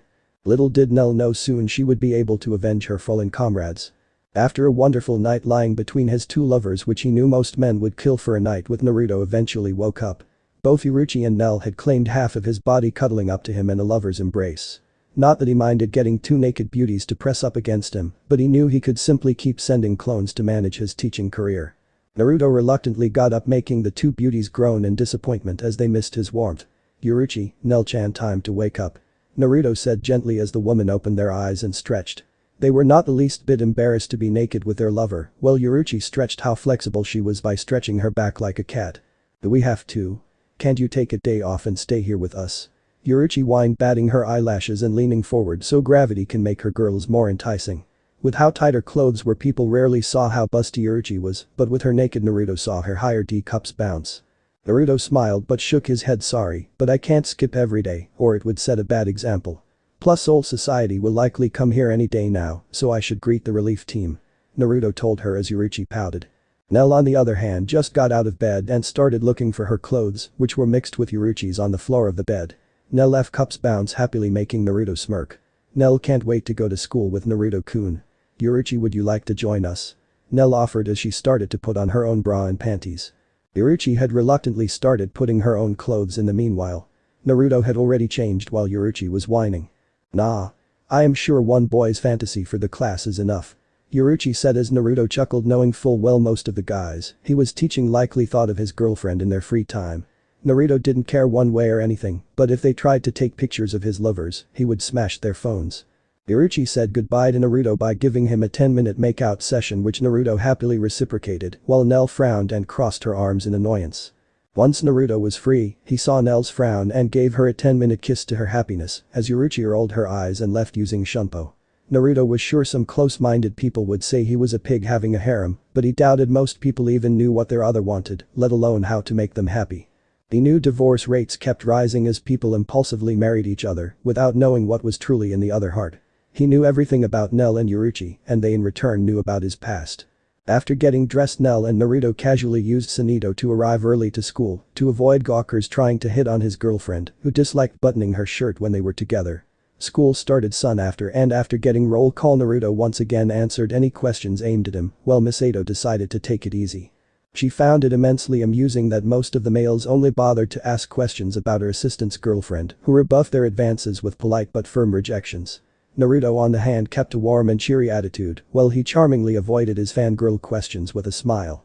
"Yes, Kigo-san?" Naruto asked when Kigo Asano once again raised his head up with a dopey smile. His friends around him once again sighed when everyone could see Kigo's eyes wander to Nell's curvaceous body. "Naruto-sensei. How size bra does your girlfriend wear?" Kigo asked eagerly, with everyone clearly seeing he wanted to know her breast size. Nell huffed her cheeks in annoyance while Naruto rolled his eyes. Miss Ado-sensei was however not so easygoing about that comment. "Kigo Asano. You just earned yourself detention after school. That is sexual harassment right there," Miss Ado said furiously as the girls looked pleased at the annoyed face of Kigo. "Not my fault, yours don't even compare, sensei," Kigo whispered, but unfortunately the irritated teacher also heard this, making her even more mad at the horny teen. "Make that 3 days." Miss Ado amended as Kigo slumped down on his seat while the class laughed at the dejected teen. "I am perfectly normal size, thank you very much. It's not fault there are actual freaks who grow theirs that big," Miss Ado thought in annoyance as she glanced at Orihime and Nell with slight envy. The rest of the day went relatively smoothly, with Kigo pouting he had detention already when not even a month had started in the new semester. Ichigo was deep in concentration and paying even less attention to his schoolwork than usual. He was worried about his inner hollow, which kept rearing its head up at any opportunity and threatening to take over. He remembered Shinju and how he produced a hollow mask while keeping his Zanpakuto. He wondered if the group Shinji called the Wizard could be the solution he needed. All of a sudden he heard a familiar voice call out to him from the doorway. "Hey Ichigo. How you been doing?" Rukia's warm voice asked as she stepped forward, revealing her in the typical Karakura high school outfit with white button-up shirt and gray skirt. Her short petite frame made the rest of the class even more intrigued. "Wah? What are you doing here?" Ichigo shouted, pointing at an amused Rukia. "Naruto-san, may I borrow Ichigo for the rest of the day please?" Rukia asked politely with a small bow as Naruto thought for a moment before nodding. "I suppose it's best," Naruto said as Miss Ado looked up with surprise. "Wait a minute. She can't just take," Miss Ado started before Naruto put a hand up with a smile. "I will take responsibility, Miss Ado-sensei, if anything happens to Ichigo or Rukia," Naruto promised as Miss Ado just sat down with a dumbfounded expression. Meanwhile, Rukia took the distraction to grab Ichigo by the arm and literally drag him out the door she came from. She took a moment to wave to Naruto, who waved back, sparing Nell a curious look before she left. Itsuki whispered to Orihime, "Who is that Rukia chick? She looks familiar. How does she know Ichigo and Naruto-sensei?" She had a look of confusion while Orihime laughed nervously, not wanting to reveal that Rukia previously wiped their memories of herself when she was captured by the Soul Society. Totsuki Arasawa in many ways contrasted her best friend Orihime. Orihime was a busty, bright-haired girl with a positive, upbeat attitude. Totsuki was however a more tomboy girl with short black hair, brown eyes and a more assertive, blunt attitude. While Orihime looked very busty, Totsuki looked fairly petite with her cup breasts hidden underneath her clothes. As Naruto waved off the class's concerns about Rukia, he felt a shudder on his back as a familiar spiritual pressure approached him. Oh, bad time for Nell-chan to be here," Naruto thought as he had just a moment before he was squished into a very familiar busty strawberry. Lieutenant glomped him. She wrapped her arms around her neck and pressed right up against him, making her chest happily squish into his muscular chest while she rested her head against his shoulder. Naruto gently pat her on the back, trying to hide how much he enjoyed the busty beauty's affection. "Naruto-kun. It has been so long." Rangiku whined as she knew the effect she was having on him, while Nell bit her lip and glared at the busty woman pressing herself against her boyfriend. Similar to Yoruichi, had very no problem with Naruto having multiple lovers besides her, but she did not know this woman and became possessive of Naruto. A part of Nell was also jealous that Rangiku bust's eyes seemed to surpass her own, with Nell herself feeling pride at her breast size. Every girl looked at the new woman with absolute envy and shock, as Rangiku, like Nell, seemed to envy the perfect woman. The guys either passed out with happy nosebleeds or had massive blushes of the new woman pressing herself against their sensei. Everyone noticed the size of Ranjiku's breasts seemed to dwarf Orihime and even Nell's, who everyone agreed had goddess-like bodies. Rangiku was a fairly tall woman, roughly the same height as Nell, with very generous measurements and curves. She chose to make the fairly plain Karakura high school outfit into something sexual similar to Nell. She was tall enough that the miniskirt appeared to be extremely short, with her black knee-length socks only enhancing how long and slender her legs were.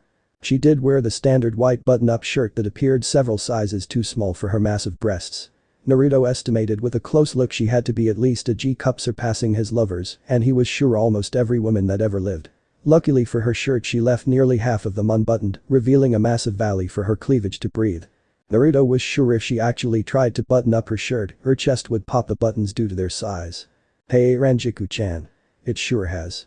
Naruto answered awkwardly as he could almost feel Nell's killer intent and his students' various levels of shock or in the guy's case's arousal.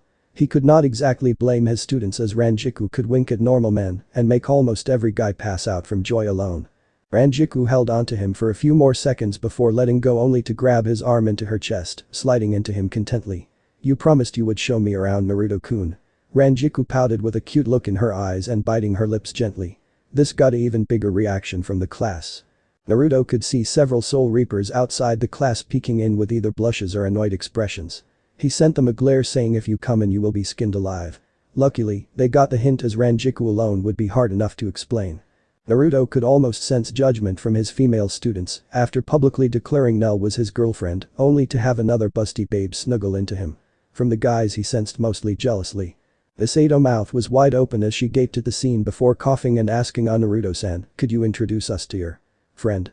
She had a hard time thinking of who this woman was and more importantly how her chest fit on her body. They seemed to defy physics itself. "Yes Naruto-kun, please introduce this woman," Nell sneered as Naruto started to sweat drop. He knew Nell would not actually do anything, but despite his harem, he knew Nell had shockingly high levels of jealousy of Naruto meeting new women. Rangiku sent a mocking smile at Nell, as if saying, "Aw, does someone feel a bit immature compared to me?" As Nell and Rangiku glared at each other with Rangiku still holding Naruto's arm. "Well. Rangiku-chan is a good friend who I promised to show around when she came to visit this town," Naruto said ignoring the looks of disbelief sent his way. Nell flat look told him she didn't believe him with her. "Misato-sensei, I think I best leave and fulfill my promise to Rangiku-chan," Naruto added as he looked at Misato who still looked out of place. Misato was about to say no before she noticed none of the students even looked remotely interested in class anymore. The girls could be seen looked with envy at Rangiku amazing chest, or the guys could be seen trying to discreetly peek more of the busty blonde. She almost noticed it was almost lunch anyway, so she figured why not. "Alright Naruto-san. Please enjoy your tour," Misato said awkwardly as Nell glared at Rangiku before latching onto Naruto's other arm. As Naruto slowly walked away, Kigo inner pervert saw the goddesses leave and knew he had to act. The unspoken bro code said you should never go after another man girlfriend, in this case Nell. However, it appeared that Rangiku could not be Naruto's girlfriend if Nell was already his. This made in his mind Rangiku single. "Please wait. Goddess of mine, please let me help you with your shirt buttons," Kigo pleaded as he leapt hands first into Ranjiku's chest. Rangiku backhanded him without even looking with a look of annoyance on her face. "I have no time with silly boys," she taunted as she continued to walk snuggled into Naruto's arm. Kigo still had a stupid expression on his face seeing someone like Rangiku in real life more than paid for his broken nose. The class looked at Kigo with open disgust and embarrassment as Misato coughed and continued with the class. Naruto sent a glare at the Soul Reapers outside the door as he slammed it shut. Not a word. Naruto warned before saying tell Ichigo and Rukia to meet everyone at Ichigo's house later tonight to discuss everything. Before anyone could dispute his words, he used Shunpo to vanish with the two women around him. "Captain." Renji started before Toshiro just grunted. "Just do what he says," Toshiro said as he had secret orders from the head captain not to antagonize his sensei. Naruto appeared outside one of his homes with Nell and Rangiku still glaring at each other. Naruto sighed before he looked at Nell. "Nell-chan, please go home for me," Naruto asked as Nell gave him a shocked look while Ranjiku's smirk grew bigger. "What? You expect me to leave you with this bimbo alone?" Nell shouted as Rangiku crossed her arms with a huff. Coincidentally her large chest bounced as if proving Nell's point, although Nell's own impressive chest also bounced as well. "Ah, I see. Naruto-kun likes the new rather than the old." Rangiku teased but shuddered when Naruto's eyes grew cold as she let go of him in fear. "Rangiku-chan. I like you but do no presume to know my feelings for Nell-chan," Naruto said coldly before his eyes turned warm again. "Nell-chan. I made a promise and I don't go back on my word. I promise you nothing is going to happen between Rangiku-chan and me today," Naruto promised as Nell looked deep into Naruto's eyes and saw no deception in them. Nell nodded stiffly only to moan when Naruto wrapped her clothes and ravished her mouth. Nell jealously quickly faded away when she felt his love again. Rangiku stood there awkwardly with some envy and curiosity on what else Naruto could do, especially with that passionate of a kiss. After a minute, Naruto pulled back with Nell giving him one last kiss on the lips for good luck before she used Sunito to vanish back to Urahara's shop. She planned to tell her harem sister Yoruichi all about Rangiku. Naruto smiled at Rangiku, who huffed, putting her hands on her hips in impatience. "So Naruto-kun, where do you want to go?" Rangiku asked as she snuggled back into Naruto's arm, with Naruto not doing anything to shake her off. "How about I go to my home and make you lunch? We do have to meet your team and Ichigo altar today after all," Naruto suggested as Rangiku blinked in surprise. "How bold of you, Naruto-kun. Asking a fair lady into your home. I mean, this is our first date after all." Rangiku teased dramatically as Naruto leaned in and smelled her hair. "Maybe I don't want to share you with other guys today," Naruto suggested as Rangiku heart beat faster. "If your girlfriend heard you say that, she might get jealous," Rangiku noted with some amusement as Naruto had a sly grin on his face. "Nothing is going to happen besides lunch," Naruto said before adding tonight. As Rangiku bit her lip in anticipation. Naruto chuckled at his busty companion before he entered his home, letting Rangiku marvel at his house before he started making lunch for the both of them. While Rangiku sat down leaning back in her chair to look at his house in amazement, Naruto checked her out with the corner of his eyes. He truly loved his current lovers, but he could freely admit Rangiku had feminine charms, what were likely the best he ever met. Her teasing and overall looks made her perfect blend of seductive and ravishing. She appeared to not even try to hide her good looks, knowing full well she had guys by the ear with just a few sweet words and leaning forward. He saw her crossing her legs, making her thighs even more tempting, but he knew his promise to Nell, and he had personal standards like not going for one-night stands. Rangiku could sense Naruto was eyeing her up, and she honestly was loving the attention. There was a certain point where leading guys was no longer fun, but everything about Naruto excited her, and she honestly cared little. He already had a girlfriend or even possibly multiple lovers. She knew in her heart of hearts one way or another she would get him to claim her like she craved. Naruto soon finished making lunch and started serving it up for the both of them. It was simple sandwiches with fries, mixed vegetables and gravy, but judging the nearly drooling expression on Ranjiku's face, it was more than enough. Naruto sat across from her as she tried to give a puppy dog look, patting to the spot next to him as he chuckled but shook his head. Rangiku pouted but took her first bite of food and nearly rolled her head back in pleasure. "This is so amazing, I am sure I came back to life," Rangiku told him as Naruto nodded his head. "I have been told I am a decent cook," Naruto said smoothly as Rangiku gave him a disbelieving look on her face. "Yeah, if I ate his cooking every day, I feel my chest would not be the only thing big," Rangiku thought as she continued to munch down her lunch. After finishing off their lunch, Rangiku batted her eyelashes at Naruto and asked seductively, "So do you want to show me your bedroom?" She leaned forward, allowing him a clear view down her shirt. Naruto merely raised an eyebrow and smirked, saying, "Why? To break my promise to my girlfriend and to break your virginity?" Rangiku leapt up in surprise, making her chest bounce nearly uncontrollable as she pointed at Naruto in accusation. "Are you accusing me of being a virgin?" Rangiku screeched as Naruto shrugged. "Nothing to feel ashamed about," Naruto said lightly as Rangiku growled and walked up to Naruto. She put her face right next to his and looked indignant. "Do you know how easy it is for me to make a guy pass out? Would a virgin be able to do that?" Rangiku asked, challenging as Naruto looked at her amused. To her shock, Naruto used her hand to grab her skirt-covered butt to pull her clothes and rubbed it several times. She gasped and moaned while her face turned red with pleasure and anger. But the body liked that it would not be hard to do so. Naruto whispered hotly in her ear as he stopped rubbing her butt but moved to her hip as she lost the ability to speak. "I can tell a virgin when I see one.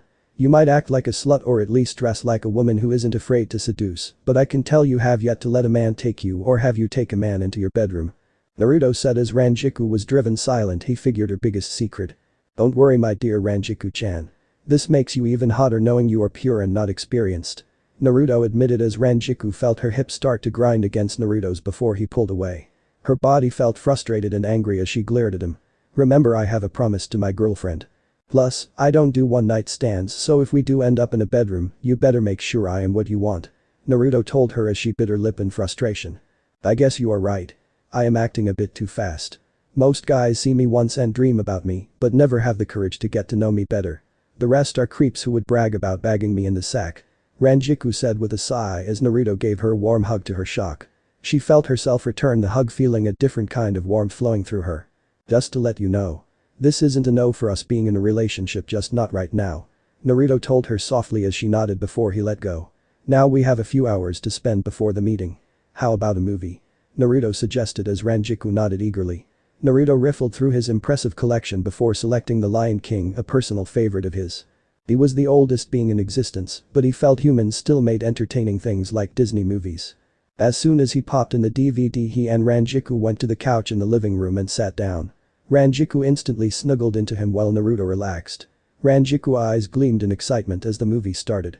Naruto had watched this movie hundreds of times before, so he was more interested in the strawberry bombshell next to him.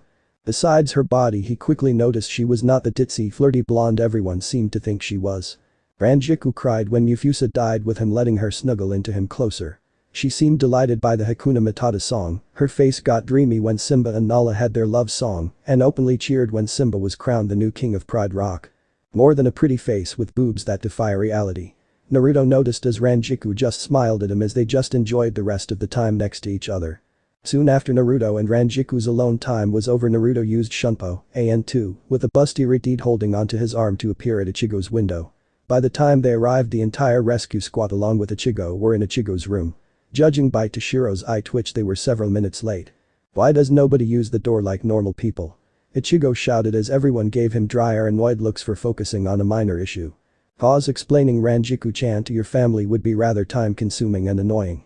Naruto told the orange-haired teen flatly as Ichigo sputtered. Rukia held a smirk at seeing Naruto give Ichigo such a quick answer.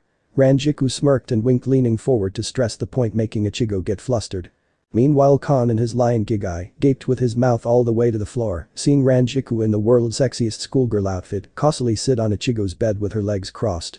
Her giant breasts were hanging with her open shirt, exposing a great deal of cleavage. Oh, Kami-sami. You have blessed my eyes with somebody more of a goddess than Orihime-chan. Please let me measure them with my paws. Khan shouted with joy, jumping in an attempt to land on Ranjiku's breasts.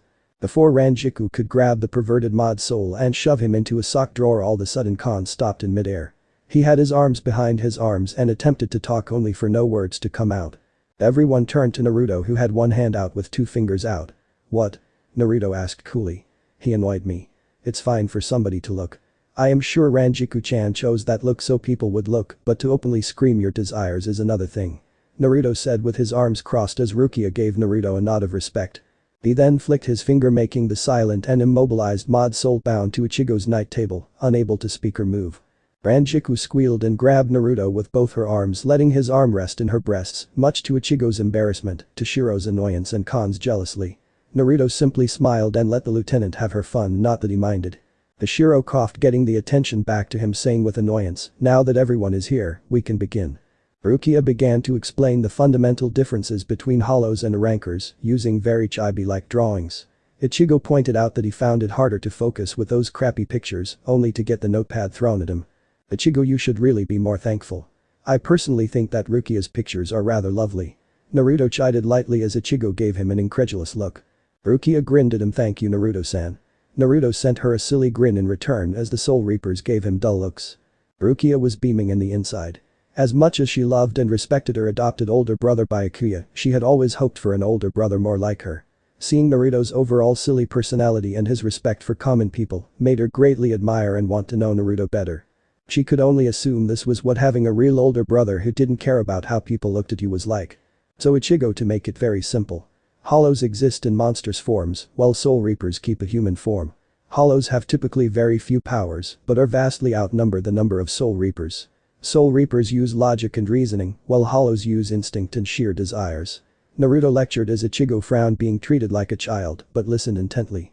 What an ranker is the form Hollows take when they try to bridge the gap between Hollows and Soul Reapers by ripping off their masks. This act causes them to regain reason and gain Soul Reaper-like powers, increasing their strength far beyond their natural limits. Naruto explained as Ichigo's eyes widened. Wait. This sounds like what Aizen said about Soul Reapers who transcend using hollow powers. Ichigo thought as he quickly flashed back to when Aizen had him pinned down. Flashback to Aizen explaining hollowification. Aizen walking towards a downed Ichigo. The four basic techniques of Soul Reapers all eventually come to an end in growth potential. Every Soul Reaper faces this enviable wall when they continue to grow stronger. However, there is one way to get past this wall. Aizen mentioned as he smirked when he saw Ichigo's eyes widened. The cross over the realm of hollows to gain greater strength. The power of a Soul Reaper with hollow powers. Aizen explained as Ichigo thought back to when he displayed powers like that. Back to present. Naruto took a moment to take a breath as he gauged Ichigo's reaction. That's right, Ichigo Kurosaki. While Hollows gain reason and new abilities by taking on Soul Reaper powers. Soul Reapers gain the raw instinctive powers of Hollows to augment and strengthen their own original powers. That is the secret of gaining stronger spirit energy when you reached your limits. Naruto mused in his head. One key thing physically for an Arrancar and Hollow is that Arrancars look human while Hollows resemble monsters. Arrancars have varying degrees of a human appearance, with it being generally accepted by Soul Society that the more human they look the more powerful and intelligent. Arrancars have a broken mask somewhere on their body instead of the white masks Hollows wear, and also they all have a hole somewhere which is a remnant from their times as Hollows. Naruto elaborated. Hashirama decided this was a great time to explain deeper for Ichigo. Anyways. Arrancars existed long ago as Hollows from time to time tore off their masks and gained Soul Reaper-like powers. However, none of those Arrancar turned Hollows would pose any threat to a captain of the 13-guard squad. If Aizen wanted to wage war against the Soul Society, he would require Mino's Grand or higher Hollows to turn into Arrancars to stand any real chance of toppling the Soul Society. Toshiro said seriously, standing on Ichigo's windowsill. Ichigo and Rukia sat on Ichigo's bed, while the rest of the Soul Reaper relief squad sat on cushions. Naruto managed to poof into existence with a snap of his finger. Rangiku sat hip to hip next to Naruto, who playfully rolled his eyes but did not protest, not even when she put her head against his shoulder. Wait a minute. What do you mean Mino's Grand and above? Are you telling me that there are some Hollows stronger than the big one I faced in the world of the living? Ichigo demanded as Rukia sighed. Hashirama was about to explain until Naruto put his hand up. Let me. In basic terms, Mino's Grand are basically hundreds or thousands of regular Hollows compressed and combined into a new lifeform, much stronger than the individuals ones that make them. There are 3 classes of Mino's Grand. The big black one you faced was a Jillian, basically a foot soldier. Naruto explained as he quickly drew with colored pencils very detailed drawings as he was talking. One picture was a bunch of different Hollows, one picture was them getting sucked together, and another picture was the Jillian walking with 3 identical ones. Rukia whistled at his drawing speed, while Toshiro gave nods of approval for Naruto's explanation. Yumichika was muttering about how unbeautiful the process was, while Ikaku was tapping his sword impatiently. Renji was alternating not trying to look at Ranjiku's chest and biting his lip nervously, while Rangiku just enjoyed contact with Naruto. Wait, that thing from before was just a foot soldier? Ichigo said in shock, remembering the Zero from before. Naruto shrugged and commented, I would find it hard to believe a lieutenant with Shikai would have much problem defeating a Jillian with a captain, having no problem slaughtering them. They are big but mindless with little skills besides a Zero and just stomping on opponents. He drew a picture of 3 Jillians preparing to fire Zeros and the next picture of a captain who looked suspiciously like Byakuya behind them with their masks cut off. His hand was on the hilt on his Sabanzakura while he looked bored. This drew looks of admiration from Renji and Rukia and an annoyed look from Ichigo. Okay, so Jillians are that rank, what the next 2 classes of Minos? Ichigo asked seriously as Naruto glanced up at him. The next class would be the Ajuchas class, who are closer to the size of humans, but they can take on many shapes like animals and partial humans. Naruto noted as he drew pictures of some humanoid-looking Minos. Rukia blurted out, wait, even the textbooks don't show what the Ajuchas look like, so how do you know, Naruto-san? Everyone turned to Naruto, who gave them a sly look, remarking Aizen and his cronies are not the first Soul Reapers to enter Hunko Mundo after all. This got some suspicious looks from Toshiro and Renji, but a giggle from Rangiku for his mysterious attitude. For power-wise, I would say they might pose a threat to some captains, but captains vary greatly in strength, so it's hard to say precisely. Naruto said as Rukia and Renji gulped at the information. Toshiro nodded his head, confirming this fact. Finally, the Vastos Lords class Minos. They are always the size of humans, and you can call them the ultimate Hollows. Their powers are superior to some of the captain class Soul Reapers. Naruto said gravely as Toshiro nodded as everyone gulped. Naruto drew a picture of a human-sized Hollow with shark fins for arms. Ichigo Kurosaki, we do not know the exact power a Minos gets when they become an Arrancar, but I think it is safe to say that if Aizen gets 10 Vastos Lords Hollows into Arrancar, he could conquer the Soul Society. Toshiro admitted as Ichigo eyes widened. So, wait, those guys me and Naruto fought were Arrancars too? Ichigo asked, shocked as Toshiro gave him a grim expression. Correct. I will be honest with you, Ichigo. Even Soul Society had no idea Arrancars of the level you and Naruto-san fought existed. They easily were in the captain level spiritual pressure. Toshiro admitted as Ichigo gritted his teeth. Now that you caught up, Ichigo. Rangiku said cheerfully as Ichigo eyes narrowed. So, what do you guys intend to do now? Ichigo asked as the Soul Reapers gave him dull looks. What do you think, Ichigo? Stay in this town until the battle with Aizen starts. Renji stated matter-of-flatly. This set Ichigo off. Where the hell do you think you sleeping, huh? As you can see, my house is pretty much full. Ichigo shouted indignantly. Rukia had already snuck into his closet and began looking around. Renji scoffed, I already have a place in mind, so don't worry about it. Bikaku stated coolly, we would rather die than take a handout from you, Ichigo. Rangiku eyes turned bright and she pouted, Naruto-kun. I am sure you have enough space in your place for little old me. Everyone turned to an amused Naruto. She leaned forward, making sure Naruto could get a good look at her well-developed and, in some people's opinion, mouth-watering cleavage. Naruto poked her on the forehead, much to her surprise, before leaning into her ear. Sorry my lady, but no. Naruto said huskily, with her warm face turning scarlet from the heat and proximity, before he leaned back with a casual smile. Wow, I think this is the first time I have Rangiku have a blush on her face from embarrassment. It is usually the other way around. Toshiro mused with an amused smirk. Renji was nearly crying as he had asked out the Rangiku multiple times in the past and never got past the point where he was paying for her drinks at the bar. To see Rangiku act like a nervous teen was strangely depressing for Pride. Besides, my home I am in right now is Nell's in my house. Nobody else lives there, so no freebies. Naruto said sternly as Rangiku pouted. We shall see about that. When I am yours, I will be living there too. Rangiku thought with a challenge, crossing her arms and making her breasts bounce once again. Everyone was about to leave, but Ichigo had one thing on his mind he could not keep in. Naruto-san. Ichigo shouted as Naruto turned back with a raised eyebrow. Yes. Is there something you want to know? Naruto asked with a hint of impatience. He was eager to get back to Nell, who was probably holding back from bursting into Ichigo's home regardless of the consequences. It wouldn't be so bad if that damn Kurosaki could keep his hands and eyes to himself. Naruto thought in annoyance as a picture of Aizen appeared with a perverted grin appeared in his mind. You said all rankers have a broken hollow mask and hole on their bodies, right? Ichigo asked as Naruto nodded. Correct. Even turning into an ranker does not completely erase every aspect of a hollow's former identity. Naruto confirmed before he put a finger on his cheek thoughtfully. One thing we did forget to mention is that a rankers gaining Soul Reaper-like powers also gain a Zanpakuto, but it functions differently than Soul Reapers and only has that name due to their sword shape. Naruto added as Ichigo nodded. Just like those two. Ichigo thought as he remembered the smaller one drawing a sword to block Nell's attack and the bigger one trying to draw out his Zanpakuto before his arms were sliced off. So if all rankers are supposed to have a partial mask and hole on their body, why did Nell-san only have a sword? Ichigo asked cluelessly as Naruto's eyes widened before he narrowed them when he saw the Soul Reaper's posture instantly stiffen and be on guard. What did you, Ichigo? Nell's inner ranker Rukia screamed as she remembered the busty green-haired woman who declared herself Naruto's girlfriend. She had no detected anything abnormal about the woman besides her abnormally large chest. Yeah.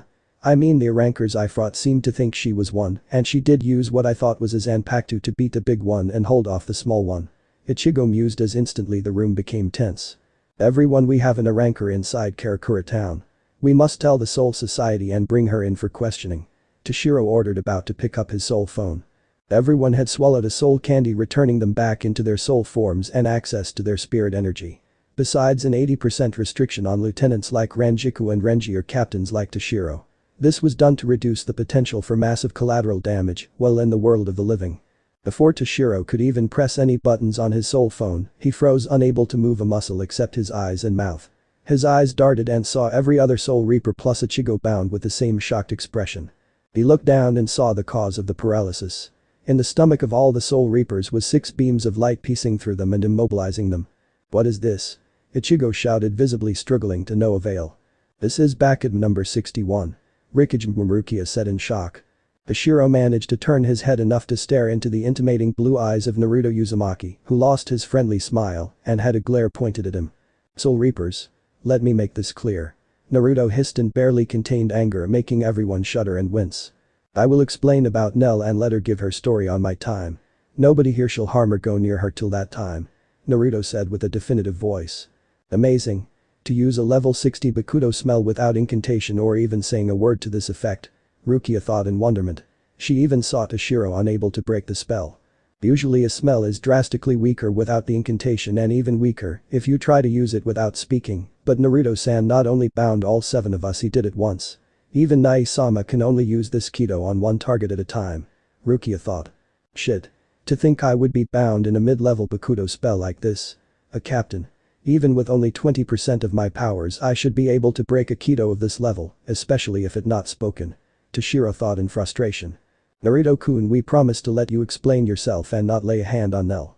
Rangiku wheezed out as Naruto briefly looked at her. He glanced the other Soul Reapers and the substitute Soul Reaper before his eyes narrowed at Toshiro. Now I will let you go if you nod your head and give me your word you will not be rash. Naruto said coolly as Toshiro stiffly nodded his head, with everyone eventually nodding their head as well. Naruto snapped his fingers as the light disappeared and everyone mobility returned. Nell is very important to me and she is not on Aizen's side and never will be. However, a warning. If you treat her as an enemy due to her hollow origins, I will treat you as my enemy. Naruto told them, but his eyes no longer quite as cold and he had a grin despite the underlying threat. Everybody just nodded and glanced at Toshiro, who sweat-dropped and nodded frantically. Shit, I forgot, head captain told me not to antagonize his teacher and I almost did by ordering to bring in his girlfriend. Toshiro thought, worried. He almost screwed the mission up. Renji thought ironically as Toshiro had told him not to make Naruto mad and Toshiro just about did that. Naruto looked around before stating as he walked away. Tomorrow Nell and I will explain things and you can hear it from us, not assuming the worst. Naruto wriggled his fingers and Kon was released from the Kido binding him and Naruto vanished in a quick shunpo before anyone could call out to him. Captain. You almost funked us over. Rangiku summarized as she teased the young captain, who growled but did not refute her statement. Naruto returned a few moments later using shunpo with the busty Nell holding onto his hand, making most of the group jealous in some way or another. Rukia was once again envious of Nell's abnormally, in her modest opinion, large chest and curves even supermodels would pale against. Rangiku was pouting when it was clear Nell was not afraid to show affection towards Naruto, especially when she sent a quick glare directed at her. Renji was once again jealous of Naruto for bagging a woman like Nell, barely keeping his lust in check, regardless of the news she was in a rancor, despite appearing to be completely human. Ichigo was blushing, trying to avert his eyes to his teacher's incredibly attractive girlfriend. Luckily Kon was still bound by Naruto, or he would be leaping towards those heavily pillows, regardless of what happened afterwards. Rukia decided to break the ice, being objectively speaking the Soul Reaper, who may have been on the best relative speaking terms with the mysterious blonde. Naruto-san.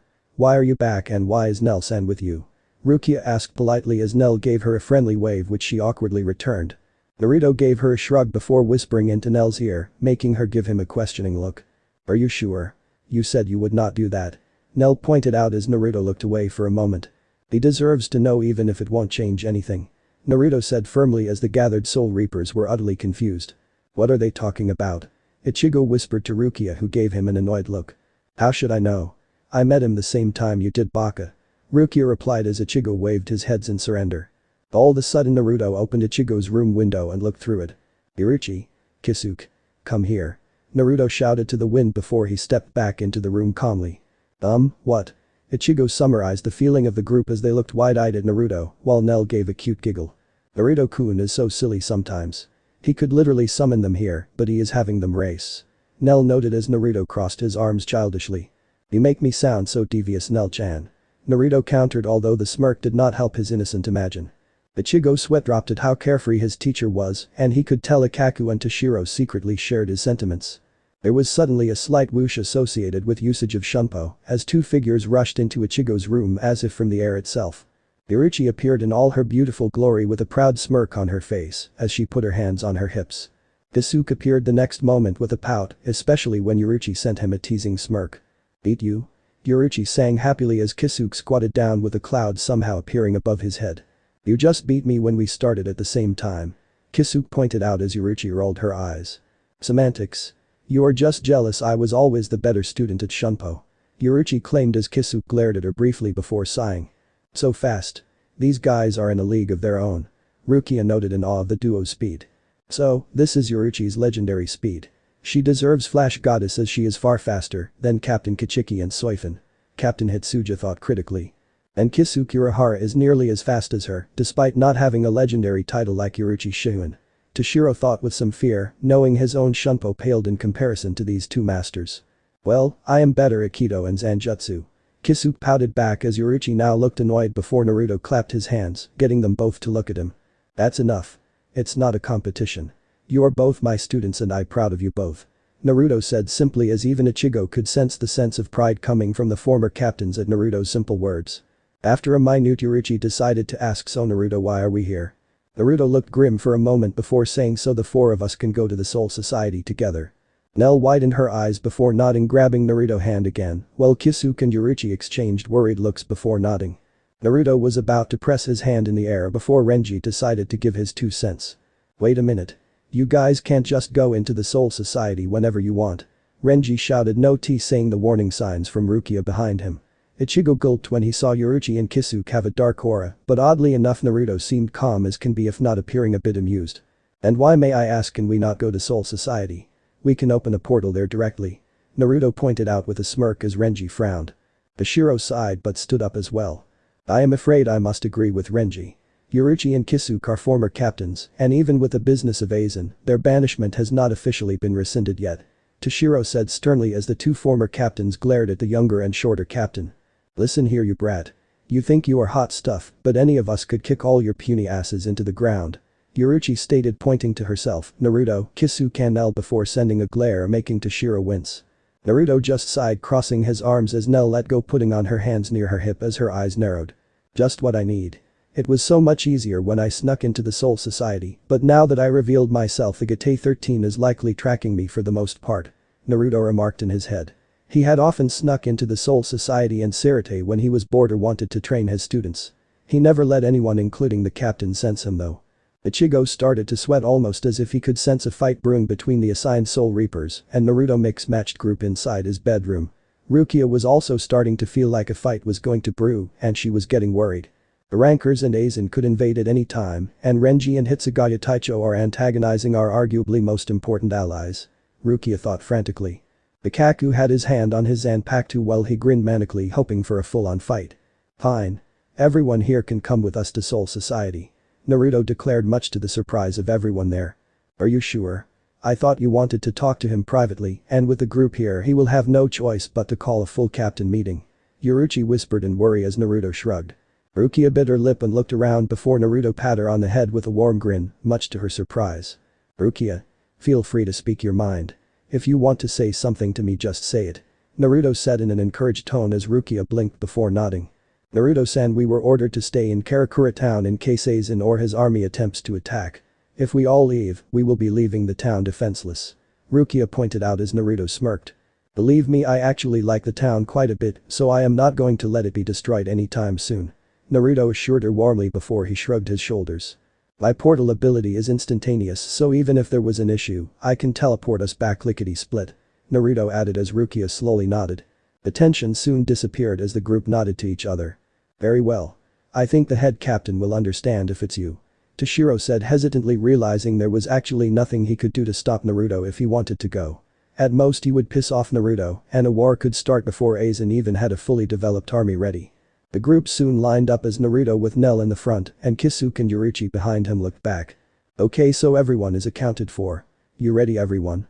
Naruto asked cheerfully as he got grunts of agreement from everyone. Naruto snapped his finger as a black door appeared once again. Naruto opened it, revealing a small distortion of space and time as he stepped aside and waved at them. Off we go to the Soul Society. Naruto announced as Yoruichi and Kisuke were the first to slide through the opening without any hesitation. Renji sighed along with Toshiro as they walked in next. Ikaku and Yumichika just walked through without a word. Ichigo looked at the eager Rukia before they stepped in together. Rangiku batted her eyes at Naruto, who smirked at her, but Nell held onto Naruto's arm, with her bountiful chest glaring at the busty lieutenant as she glared right back at the busty green-haired woman. Naruto just rolled his eyes before the three of them stepped through the opening, with it vanishing immediately afterwards, as if they were never there in the first place. The group then blinked their eyes as they were inside the captain meeting room to a wide-eyed Yamamoto, as everyone except Naruto group stared at the bored Naruto. What? You think I would waste time going past the gate? Naruto asked as Yamamoto sighed as his eccentric sensei. Never mind, sensei. Why are you here and bringing back the relief squad, former captains? And Yamamoto asked before his eyes focused on Nell, who to her credit only flinched slightly at the glare of the strongest member of Soul Society. Hashirama decided to speak, being technically the ranking officer in charge, as he bowed along with the Soul Reapers except Ichigo, who just stood there. Yoruichi and Kisuke also refused to bow, but Kisuke at least tilted his head slightly in respect. Sir. Naruto Uzumaki requested a meeting with you urgently to discuss certain matters, and I saw no reason to deny that request. His unique method of travel I did not know would take us here directly, so I apologize for the lack of preparation sent. Toshiro informed him respectfully, deciding that it was not in his best interest to reveal he was against the meeting in the first place. I see Hitsugaya Taicho. Yamamoto said calmly, but his narrowing of his eyes indicated he could tell the ice captain was not being 100% truthful. Brett. Trying to act like me coming here was his idea and I needed permission. Naruto scoffed at the implication that anyone could actually stop him if they tried to. Sensei, who is that woman? She is clearly not a Soul Reaper or human. Yamamoto said, sharply, looking intensely at the green-haired woman as the Soul Reaper group tensed, knowing how protective the blonde seemed to be about his girlfriend. Naruto stayed quiet for a moment before looking at his student in the eyes. Call for all the captains and I will explain at once. Naruto said as Yamamoto frowned before nodding. Very well. I suppose it is for the best. Yamamoto agreed reluctantly, seeing no reason to deny his teacher this fairly simple request. Yamamoto turned to the Ichigo and the rest of the relief squad. You may stay for the meeting, but you will not speak unless unspoken to. Yamamoto decreed as Ichigo looked ready to disagree, but Rukia shook her head grimly as the rest of the group besides Toshiro walked to a corner of the room. Toshiro took his place in line for the captain meeting while giving a cautious look to Naruto and Nel, who stood in the middle, along with Kisuke and Yoruichi, who all looked solemn. Yamamoto tapped his cane on the floor as instantly a messenger Soul Reaper arrived, instantly on one knee waiting orders from the head captain. Sir. The Soul Reaper said, full respect, not even acknowledging all the arrivals with a glance. Send a message to all captains that an emergency meeting will take place immediately. No exceptions. All captains must attend.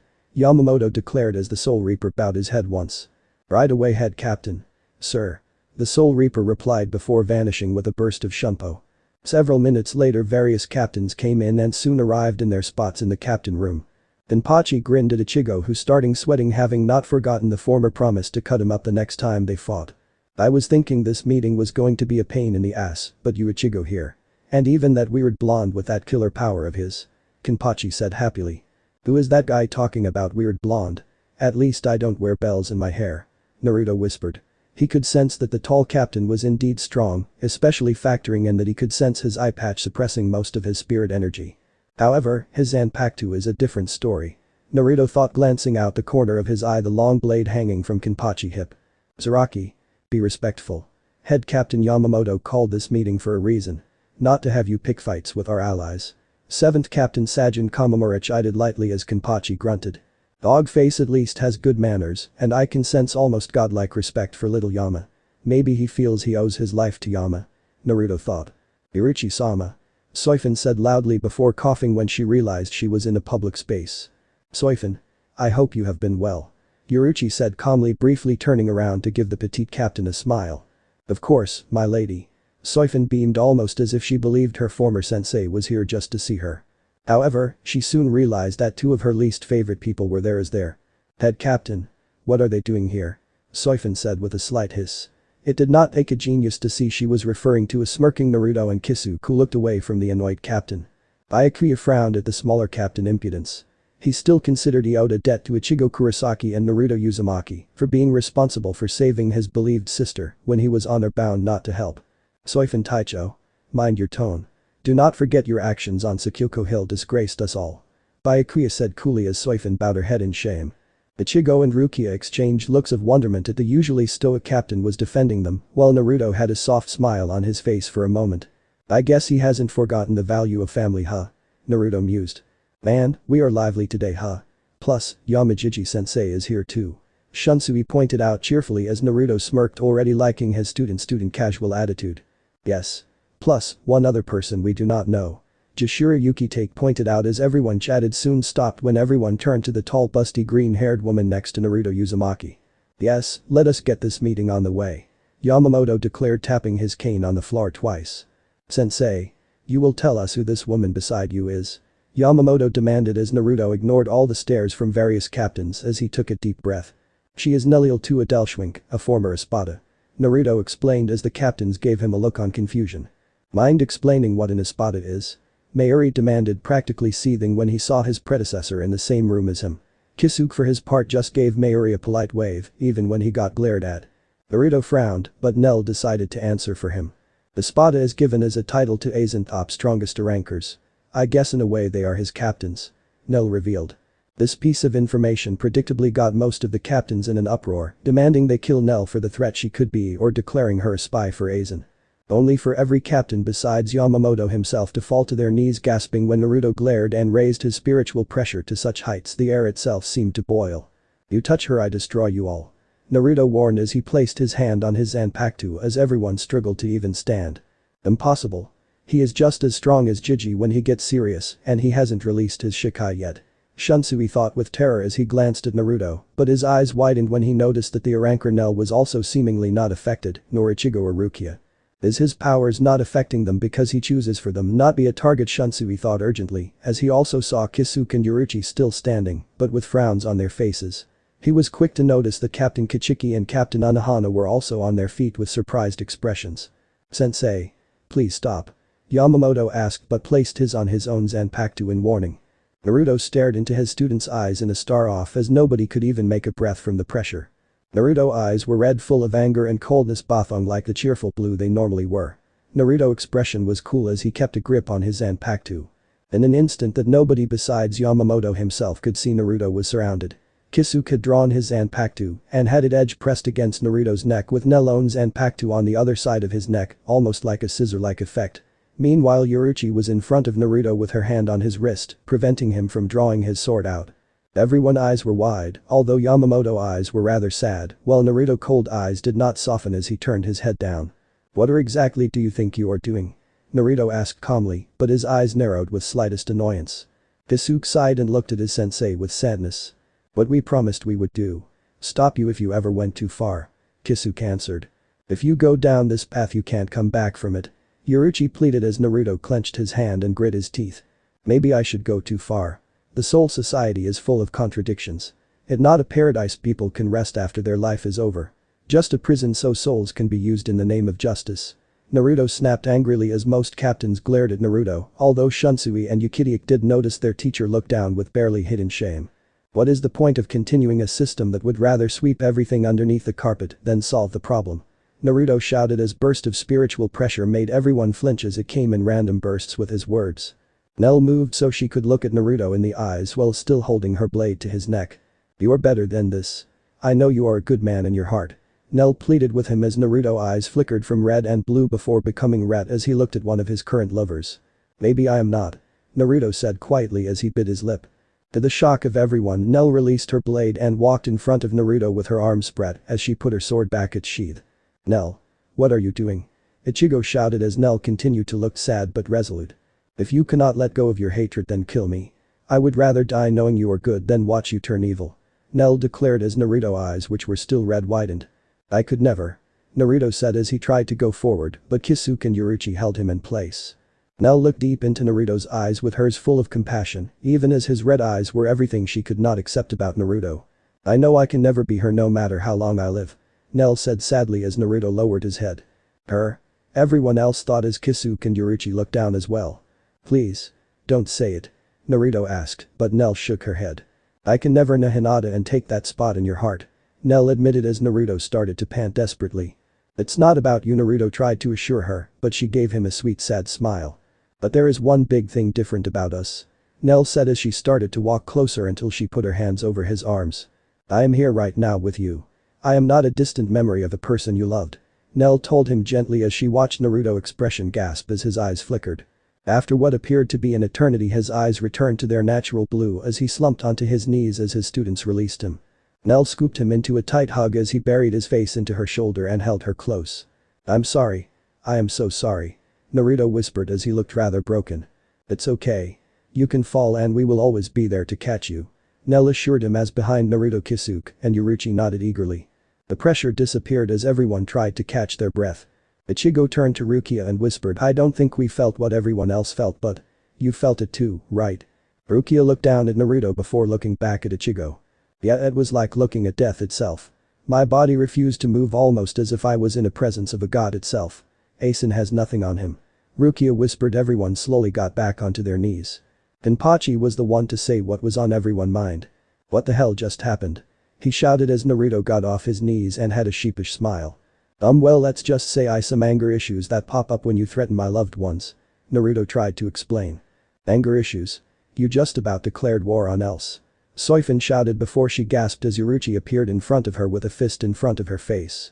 "Don't speak of things you know nothing about," Yoruichi warned coldly as Soifun whimpered in fear. Naruto Uzumaki. What was the meaning of all this? Yamamoto demanded as Naruto turned to his former student with sad smile. That is why I left all those years ago. Naruto revealed as he used his thumb to gesture to his eyes. My red eyes show that no matter how pure or righteous I wanted to be, I can still become the villain. Naruto stated as he turned to Ichigo. Ichigo. You watch movies, right? Naruto asked as Ichigo blinked when everyone turned to him. Yeah. Ichigo replied as he looked confused at the odd question. Have you ever watched the 2008 movie film The Dark Knight? Naruto asked as Ichigo nodded. Good. It has nothing to do with the movie, but one of the quotes from the movie really fits here. Naruto joked before getting serious. You either die a hero or watch yourself become the villain. Naruto said resolutely before his eyes grew tired and sad. And sometimes there are moments when I could become the villain. Naruto stated before he looked at Yamamoto with worried eyes. My eyes turned red that day when you failed to kill me. I truly wanted to end you for failing my goal for you. So, I ran away so I would not be tempted to kill my student Jinrikisai Shijikuni Yamamoto Uzumaki. Naruto said revealing the head captain last name as his eyes were so wide. What? He gasped. I left you so you would not have to die at my head all those years ago. Naruto repeated as A clenched his hand. So this part ends here. Alright, that's it for today's video guys. Let me know in the comments section how was the story, and also don't forget to like, share and subscribe. I will meet you in another video. Bye bye.